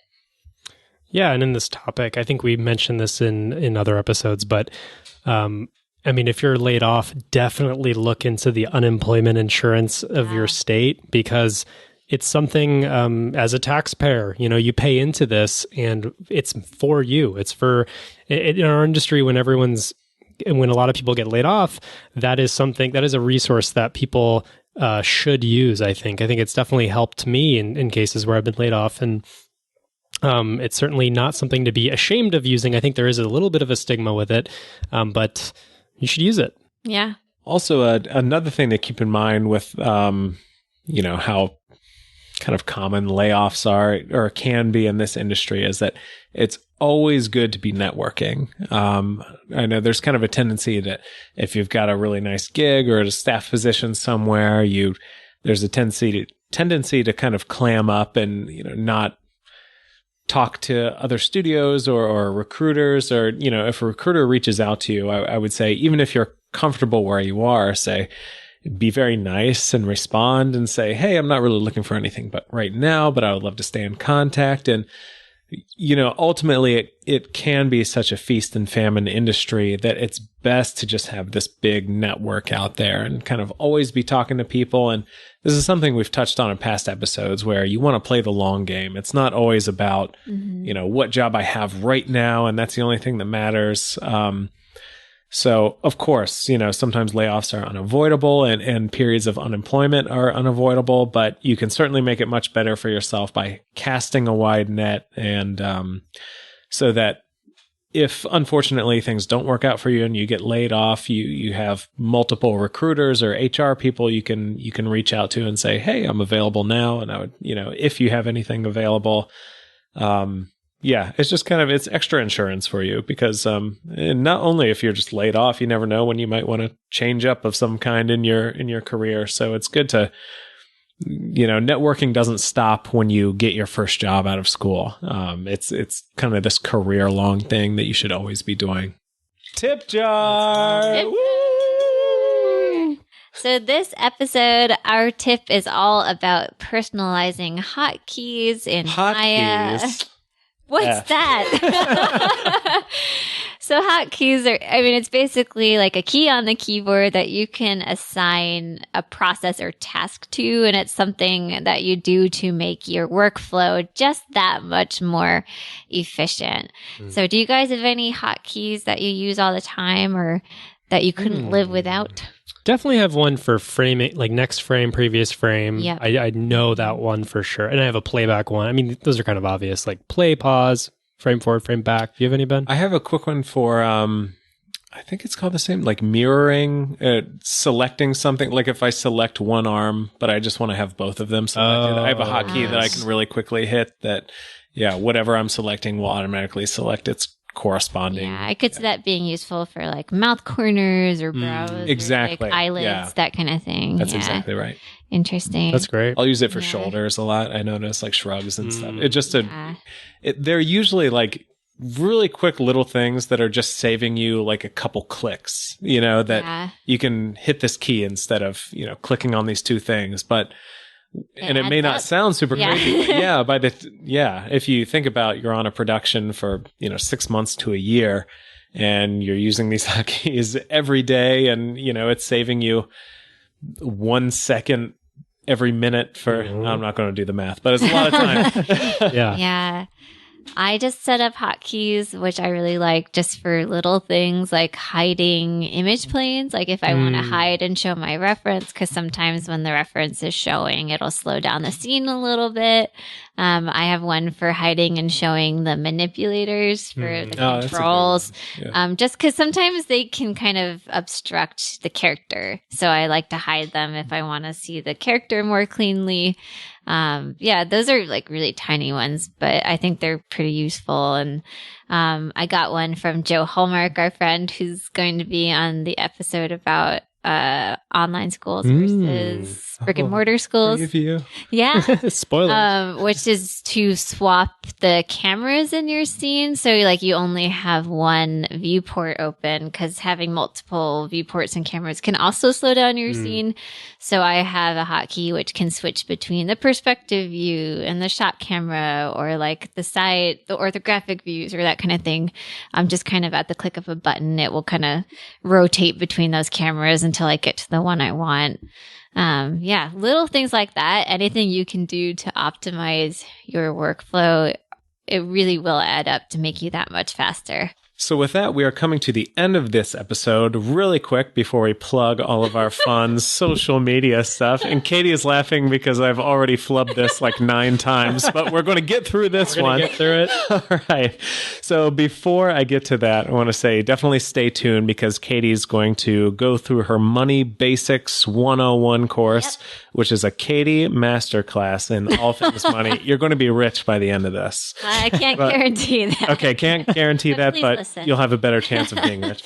But so again, feel free to hit us up on all these social medias, Instagram, Twitter, Facebook, YouTube, whatever you want. Give us a like, a subscribe, or whatever you do on any of those. It's the Animation Happy Hour. We really appreciate it. And it really does us a lot of good. So thank you for doing that. And with that, my name is Ben. My name's Katie. And I'm Garrett. Thanks for listening, and happy animating! So welcome to Katie's Corner, otherwise known as Money Basics 101. or the lowdown. Or the lowdown, as we established. We're going to keep it casual. It's basically going to be me talking for a long time while these two sip on their beers and watch me. And I'll do my best to get through it. But if you're here, thank you for listening. I'm going to be covering a lot of the very basic nitty-gritties of basic kind of adulting and money, which are not specific to animation, but are entirely relevant to every person who needs to make money and manage their money, which is everyone pretty much. So hopefully this information will be useful to you. It's something that I'm very passionate about, kind of covering, because I only very recently kind of got more comfortable with personal finance. I think there's definitely kind of a stigma if you're like on the artsy side to know about money. Like we kind of feel like, oh, this is like financial people's domain and I don't need to learn about this, or it's not it's only for really smart people, or it's only for rich people to know and care about money. Like when I was in college, I even like kind of looked down on people that were taking econ classes, But now in my older age, I kind of think that was foolish because it is something that we all deal with in our lives and could benefit from more knowledge about. So bear with me. We're going to get through some kind of dry, basic stuff, but it's all stuff that I think everyone should know. So the first topic that I want to cover is just the basics of setting a good budget. One very easy rule, which a lot of financial experts recommend, is following something called the 50-30-20 rule. And basically, this is kind of a way to divide up your budget and think about how should you be spending your monthly income. And the best way to explain this is that 50% of your income should go to things that qualify as needs. So these are things you can't live without, like your room and board. You need to pay your rent. This is for food, at the bare minimum. We're not talking about going out to eat. We're talking about just the food you need to survive. And rice and beans. Yes, rice and beans. It's like Frank's and beans. Say, that's not a euphemism. I don't even know that. Yeah, so basic groceries, your utilities, the bills to keep the lights on, health insurance, things that you can't live without.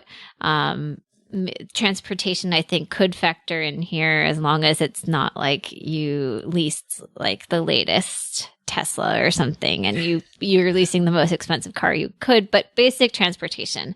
So this should be about 50% of your income. Within that 50% directed towards your needs, one other benchmark I like to keep in mind is that try to keep your rent below 30% of your income, ideally as low as possible. This is an area where you can kind of really reduce like a fixed cost and save. So that's kind of a good benchmark. If your rent is like 50 to 75% of your income, that is a huge red flag. I speak from this personally, like when I had more entry-level jobs and I was living in New York City, like my rent, I think, costs like 90% of my income when I was an NBC page. And that was a huge red flag, and definitely something that you should try to avoid. Okay, so moving on to the 30% of the 50-30-20 rule. 30% of your income can go towards what they say are called wants, which are things that you generally kind of enjoy in your lifestyle to make you happy. So things like the gym or going out to eat or going to movies, going to shows, just things that you do to be happy, but are not a requirement for your basic survival. So 30% can go towards wants. And then the last 20% go towards the future. So the future we would categorize as things like student loans or retirement. These are like kind of debts and savings that you should be covering.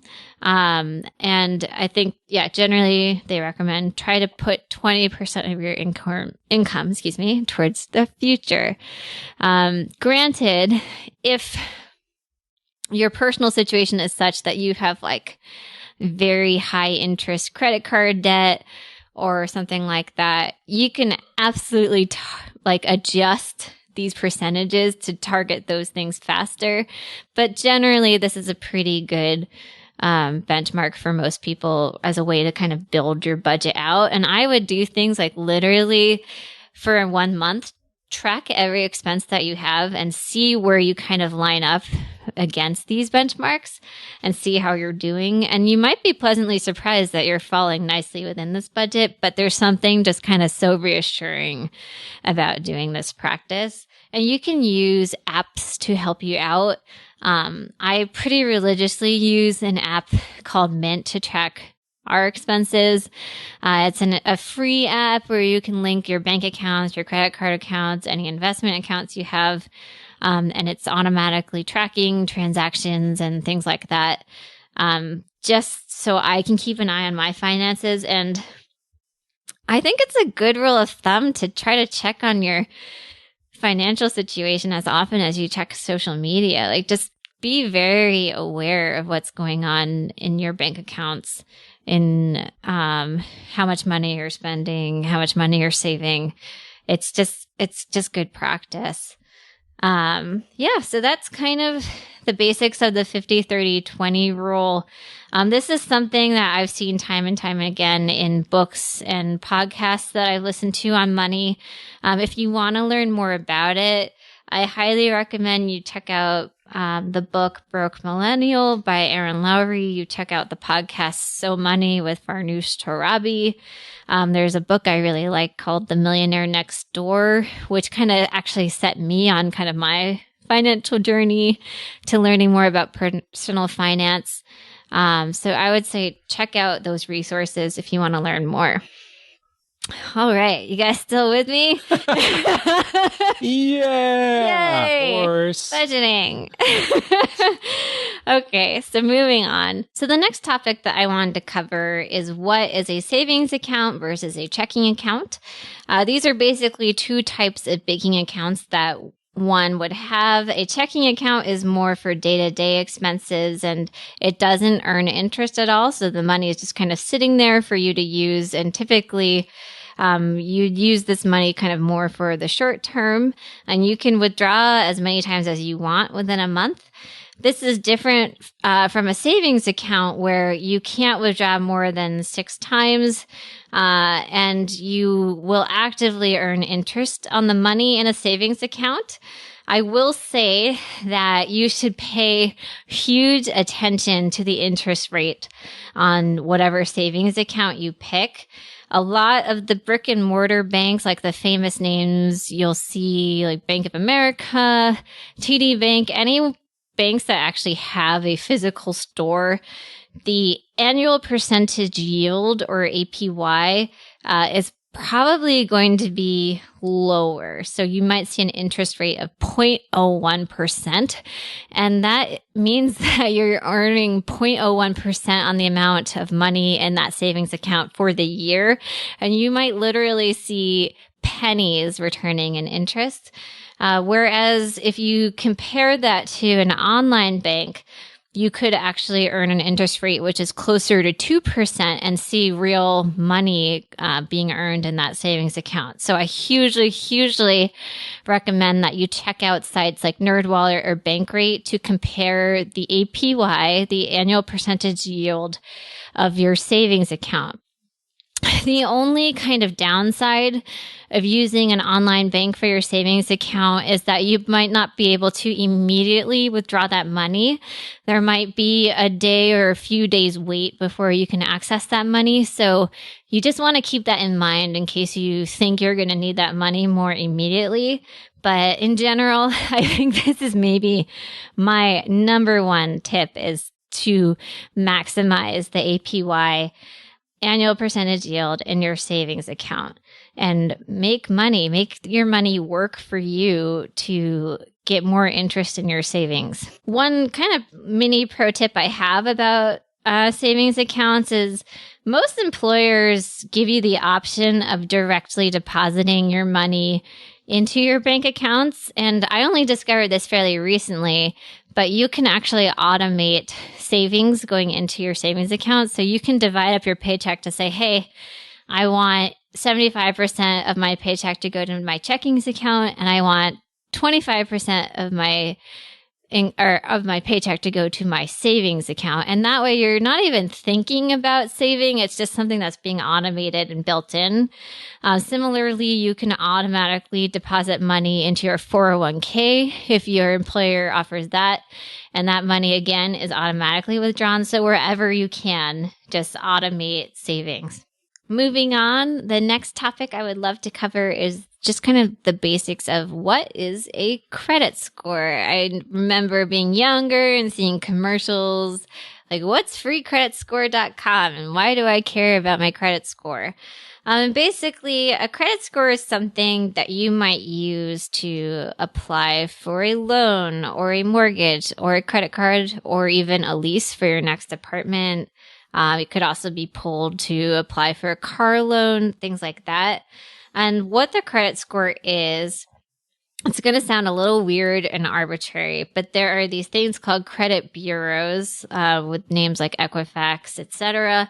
And they are pulling information on your financial history to kind of calculate how safe is it for people to lend to you. And that's why these credit card companies care. That's why your landlord cares, because they're trying to see, are you someone who's likely to default on a payment? So the information that they're kind of looking at is, or would include, your previous payment history. How good are you? How good have you been about paying off your bills? How good are you at paying off your student loan debt? Are you making regular payments? Have you ever defaulted on payments? They're also looking at how much debt do you currently carry? How much is owed? They are looking at what is the mix of your credit? Like, what are the types of credit that you have access to? Do you have multiple credit cards? Like, what's kind of your financial picture? They're looking at how long your credit history is, which unfortunately can be kind of counted against you if you're someone who's younger, maybe you don't have a ton of credit history. They're also looking at new credit, which is like, have you randomly opened like 10 credit cards recently? Because that could also be a warning sign. So all of these things are kind of factored into your credit score. Some quick ranges, which you can find online pretty easily, and we'll put in the show notes, are a 300 to 629 credit score is considered bad. 630 to 689 is considered fair. 690 to 719 is considered good.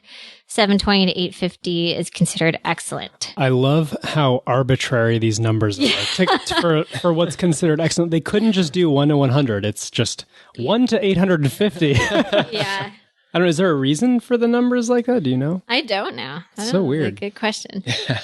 And from 301 to 628, you're still bad. Yeah. And just general tips about trying to get a better credit score. Make your payments on time, whether it's for credit card, rent, or student loans.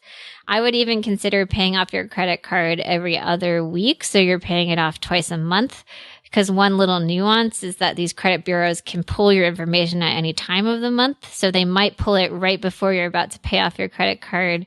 And then that means that your debts owed is a little bit bigger than usual. You also want to keep your credit utilization rate as low as possible, which is basically how much of the credit you have access to are you using. Like if your credit card lets you charge up to $5,000, how much of that $5,000 are you actually charging? And generally, folks recommend that you keep that below 30%. One more little pro tip about credit scores is you don't necessarily want to cancel your earliest credit card, even if maybe you got a new credit card recently, which has better perks and benefits. If you have good credit history on that card, that is factored into your score. So I have heard the advice that maybe just carry a small charge on that early credit card every month. So maybe you only charge gas on that credit card and you just pay that off once a month because you don't want to lose that good credit history.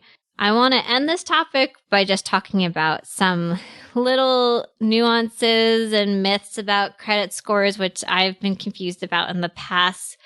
If you're brand new to this, you do not start earning credit until you open your own personal credit account. So even if you say daddy gave you a nice credit card, but you're not the primary account holder, you're not earning the credit that your dad did by him opening that account for you.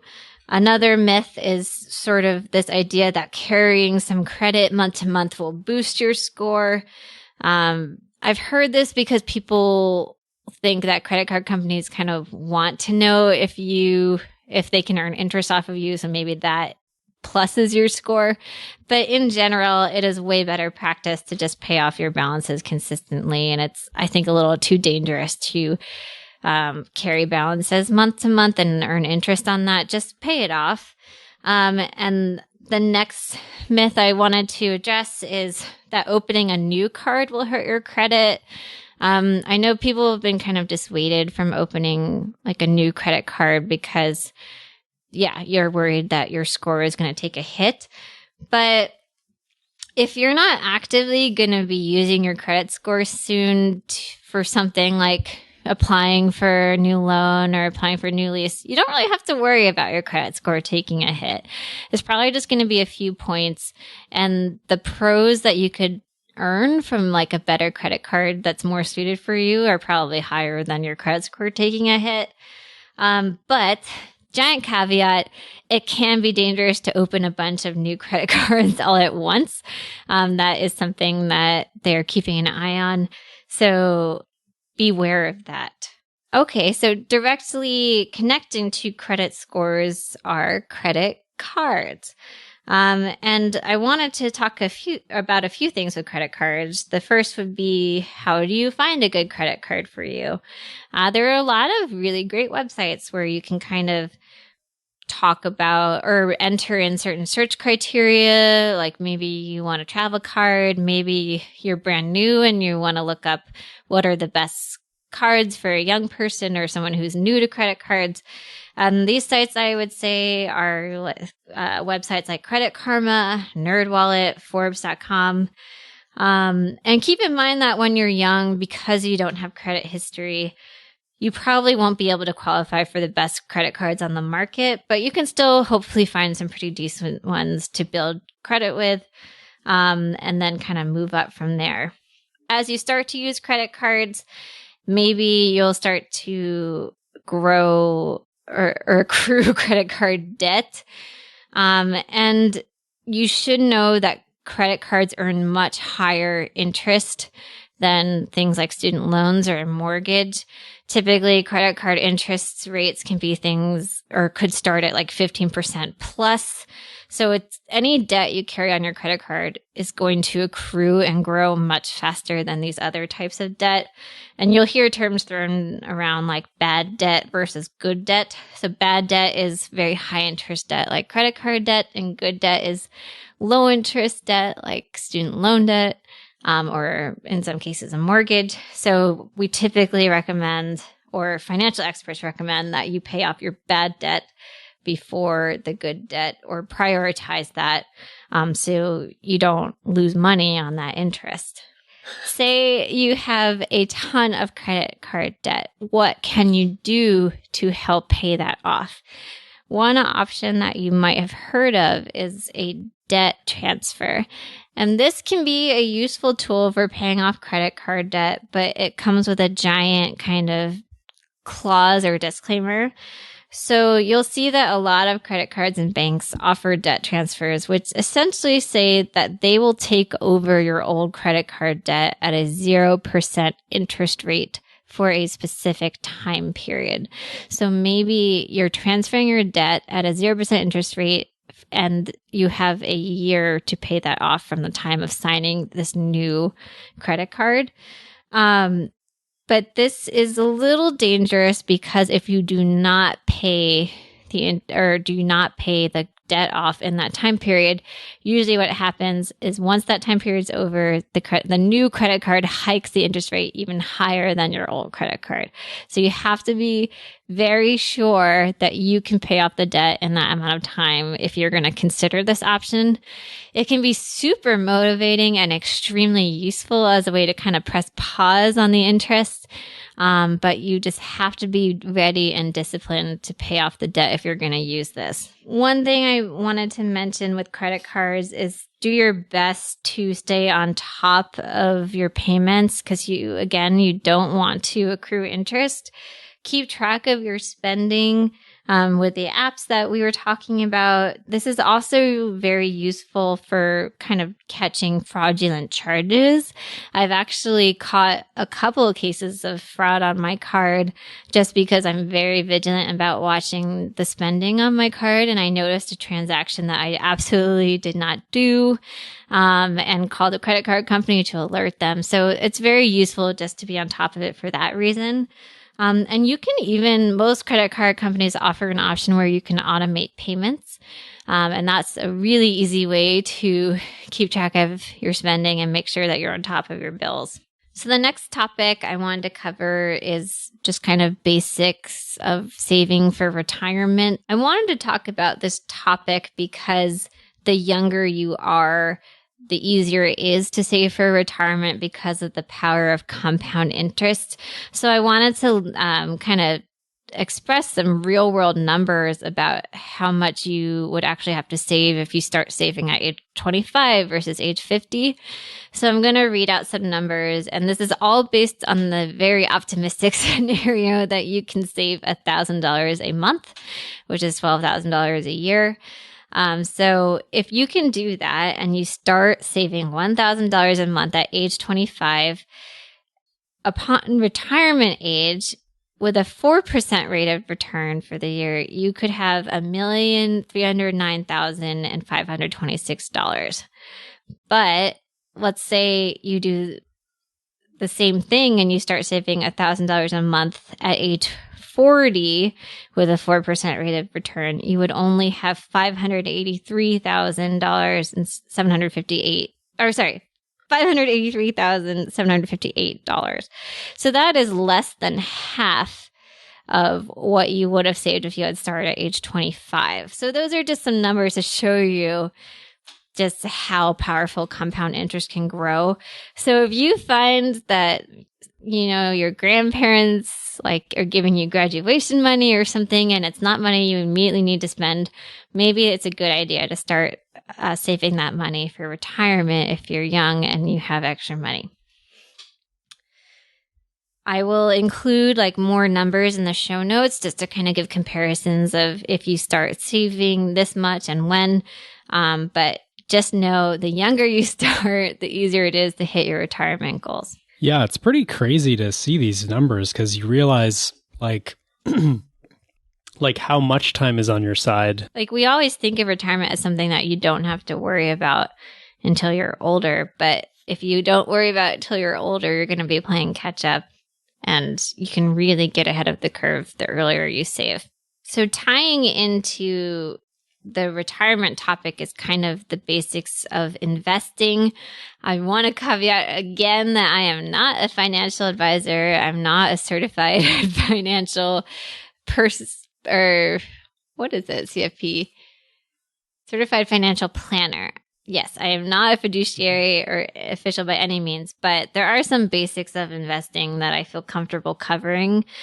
Just because you hear these terms thrown around like 401k, IRA, and we don't all necessarily know what they mean. So very basically, a 401k is a savings and investing plan offered by employers, and it gives employees a tax break on money that they set aside for retirement. A lot of employers offer 401ks, and you'll hear about matching, which is basically the employer will match the amount you contribute to your 401k up to a certain percent. And that is a really powerful thing. If that is ever something that's offered to you, you should absolutely max out matching, because it's free money that your employer is giving you to help you save for retirement. I mentioned this a little bit earlier, but you typically automate payments towards your 401k. So it's super beneficial because it's money that you're not even really thinking about that is automatically being directed towards your retirement. A lot of people, I think, have misconceptions where they don't realize that a 401k is an investing platform. It is made up of stocks and bonds or certificates of deposits from banks and that kind of thing. And I know some people are a little squeamish about investing, but overall, there's evidence to back that investing is going to earn you more money over time. And a 401k is typically a safe investment vehicle for retirement.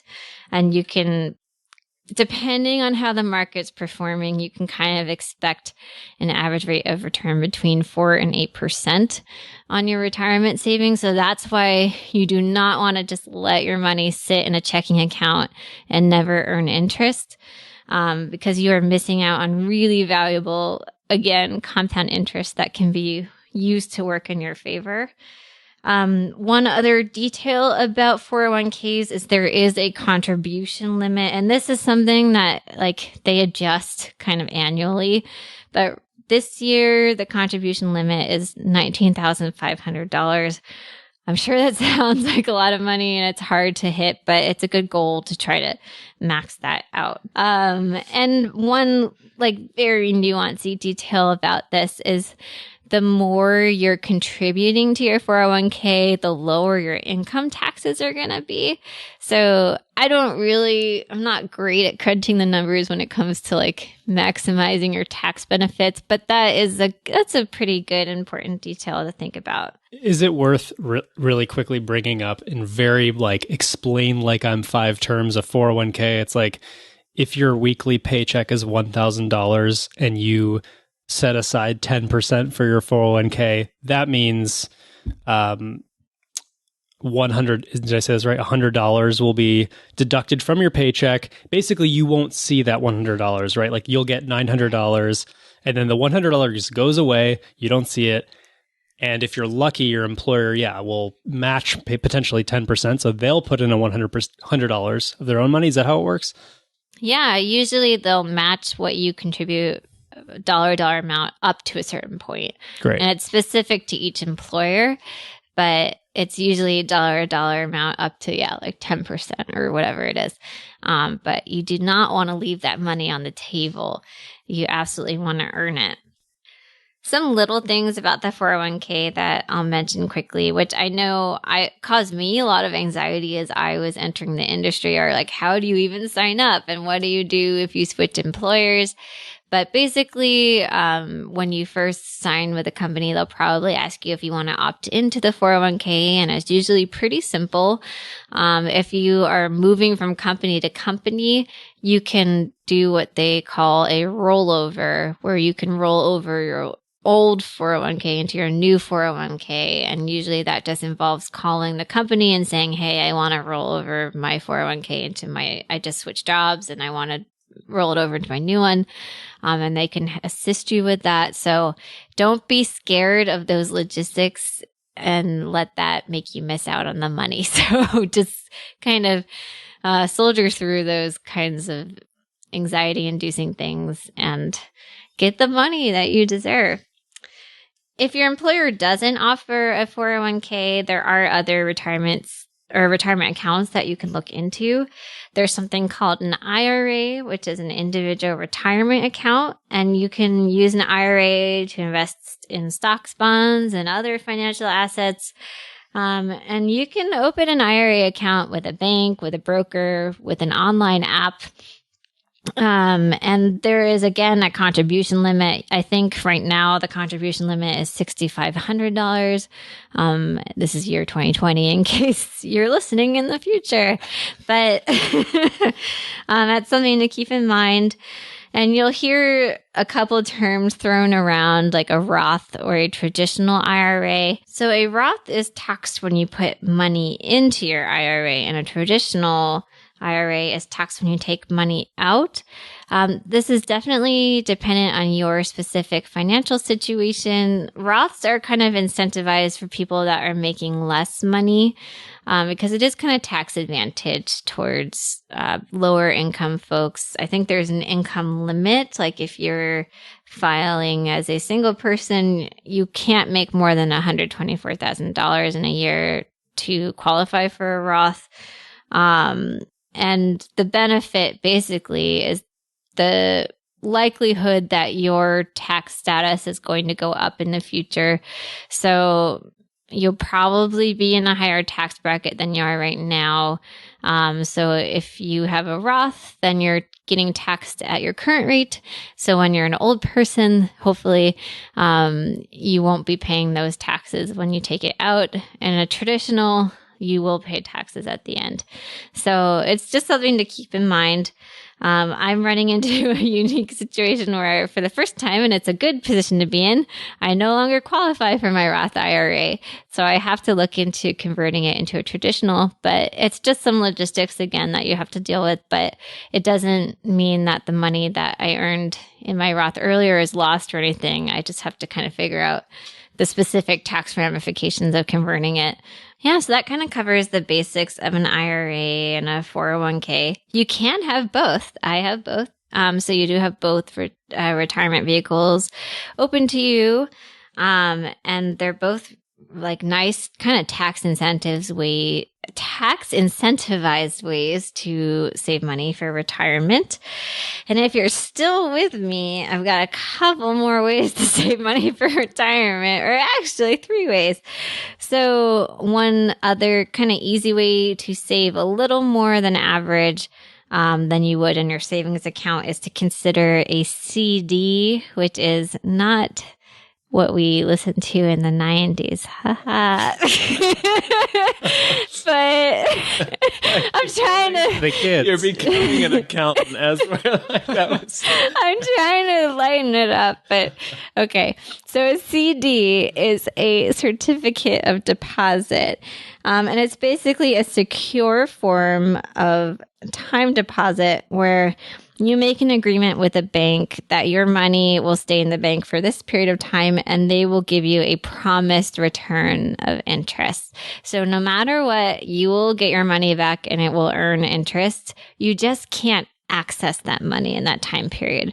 And usually they're like a year, 2 years, 3 years long or so. And they are just always pretty much guaranteed to earn more interest than you would in your typical savings account, but maybe not quite as high interest as you might see in the investment market, but it's a little bit less risky than the stock market. So it can be a valuable tool to earn a little extra money. And you might see interest rates of 3 or 4% with a CD. Another investment tool which you have open to you are investment apps or robo-advisors, which kind of allow you to invest in the stock market. And I would consider these options after you sort of maximize the others, like a 401k or an IRA, just because they're a little more involved and they're a little more risky. So it's something that I really recommend you do your research on before you start kind of playing around in the market. I would read the book that I recommended, Broke Millennial, and just really do your research. But what's really cool about some of these apps is that previously we had all kind of thought that you had to be rich to invest.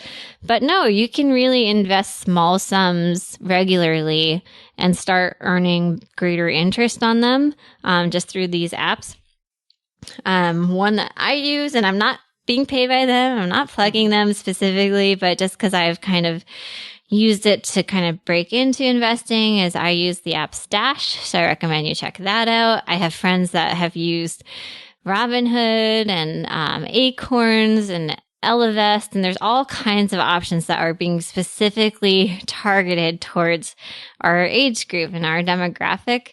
And they are really accessible, really literally are apps that you can download on your phone to get started. So I recommend you can just start small and then kind of get your feet wet and get comfortable before you start investing more heavily into the stock market. But it's something to really heavily consider because of kind of the long-term benefit of investing in the stock market. Yes, it's riskier than these other kind of options I've mentioned, like a CD where you're guaranteed a certain amount of interest or a savings account. But because we're younger, we can kind of weather the storms of the stock market, the ebb and flow, because it's really, the more you kind of look into it, the more you realize the stock market is a roller coaster and it goes up and down. And you just kind of, as young people, we can just kind of wait for it to go back up. So you hopefully don't lose your money. I know a lot of people are very scared of the stock market and they see it like it's gambling, but it's very different. You're not placing bets like you would at a casino or anything like that. It is you literally investing in a company. And it is most likely that certain companies are going to be pretty safe to invest in. They've been around for a long time. And a lot of the investment options that are open to us are actually groups of companies built into a fund. So you're actually investing in a large group of companies, so you're not beholden to the risk of one company foundering and losing your money based off of that. It's more like, oh, I'm going to invest in energy companies, and energy companies as a whole that some bank or broker somewhere has packaged together for you to invest in. And it's a little bit of a safer investment. I'm starting to get into the nitty-gritty details a little bit here. But again, do your research, check out Broke Millennial, check out investing podcasts, check out the show notes. I'll put more information there. But the big takeaway is that investing is not the same as gambling, and there are ways to reduce your risk when you invest. And overall, you might, or you probably will, earn a lot more money and interest from investing than you would by just leaving it in your checking or savings account. The last retirement option is unfortunately something that has kind of started to disappear in this day and age, which is a pension. And a pension is basically an account that your employer is contributing money to that is not at all related to your pay. Like, it's not being taken out of your paycheck. It might be proportional to your pay, I think, but it's extra money that your employer is contributing specifically to your retirement. It's not frequently offered, but luckily, union studios do have or offer a pension. So any studio that's in like the Animation Guild will have access to a pension. It's something that you might have to put in a few years at a studio to qualify for, but it's going to vary depending on where you're working. Relating to this topic, I wanted to say and acknowledge again that I am not a financial advisor. I am not at all like highly trained in this area. I'm just kind of giving the knowledge that I have learned recently through doing my research online and in books. But I do want to make time to say that financial advisors aren't just for rich people. There are financial advisors out there who specialize in younger people, who specialize in graduate students, who specialize in freelancers. And they are not that expensive, and they're probably worth looking into if you're someone who really struggles with money or has a lot of questions about your financial situation. You might just pay a one-time consulting fee to get your questions answered. And how you can find a great financial advisor is there's a really awesome website called xyplanningnetwork.com. Again, I'll put this in the show notes, but that website's really awesome. You can put in specific search criteria to find a financial advisor that's a good fit for you. Again, if you're a grad student, if you're a freelancer, anything like that. They might even specialize in disciplines, like if you're a doctor or a lawyer. And yeah, look into it. It really might not be as expensive as you think, and you might earn so much knowledge that it's entirely worth it. The last topic is probably the least sexy of all these very sexy money topics. And it's taxes. Basically, once you start earning money, you are going to have to pay taxes. You have to do your taxes once a year. The deadline, I think, is always April 1st. Yeah. You'll typically get your W-2 from your employer. Or is it W-9 if you're freelance? Yeah. Typically you get it at the end of the year. Like in December, January, or the year has to end before you get it. So maybe you get it January-ish. And then you can file it anytime between then and April 1st. There are really awesome online services you can use that help you along the way for a small fee, like TurboTax, or you can meet with an accountant. And it will be a little more expensive, but if you have if you have a very unique tax situation and you don't really have the time or energy to navigate filing your taxes, I think an accountant can be a really good option. And generally, yeah, you have to do your taxes. It's kind of a drag, but you just have to do it once a year. And there are resources out there to help you get through it, help you maximize your benefit and your tax return. Yeah, that's kind of it when it comes to taxes. Oh, one more thing with taxes, you will see them taken out of your paycheck. So keep that in mind when you're considering your hourly rate or desired salary. You will see taxes taken out, and it is going to be more than you expected. Unless you're freelancing, and you'll be surprised you owe those taxes. That's right. Yeah, freelancing, your taxes will be taken out when you file your taxes. Right. So definitely keep that in mind if you're a freelancer. So yeah, real sexy, but very useful and important information. Yeah. And that brings me to the end of Money 101. Thank you so much for listening. I know that's a lot of very dry information. Maybe I just put you all to sleep and you're enjoying a nice night's rest. But I hope that this at least kind of whets your appetite to look more into your specific financial situation. Again, my biggest tip, and this is the easiest thing that you can do, is find a savings account with a higher APY, annual percentage yield. It is so easy. I had a big account for like 10 years that got me 0.01% interest, and I probably earned 30 cents from it. And then I switched to an account with like 2% interest, and I've already made hundreds off of it. Like, it's just such an easy thing to do. So at least if you're going to take one piece of advice, go on the internet right now and search savings accounts with the highest APY, and you'll find a wealth of options available to you to earn more money on your savings. And that is such an easy and safe way to earn a little extra money. So yeah, thanks for listening, guys. Thanks, Garrett and Ben, for bearing with me. And let us know if you guys have more questions.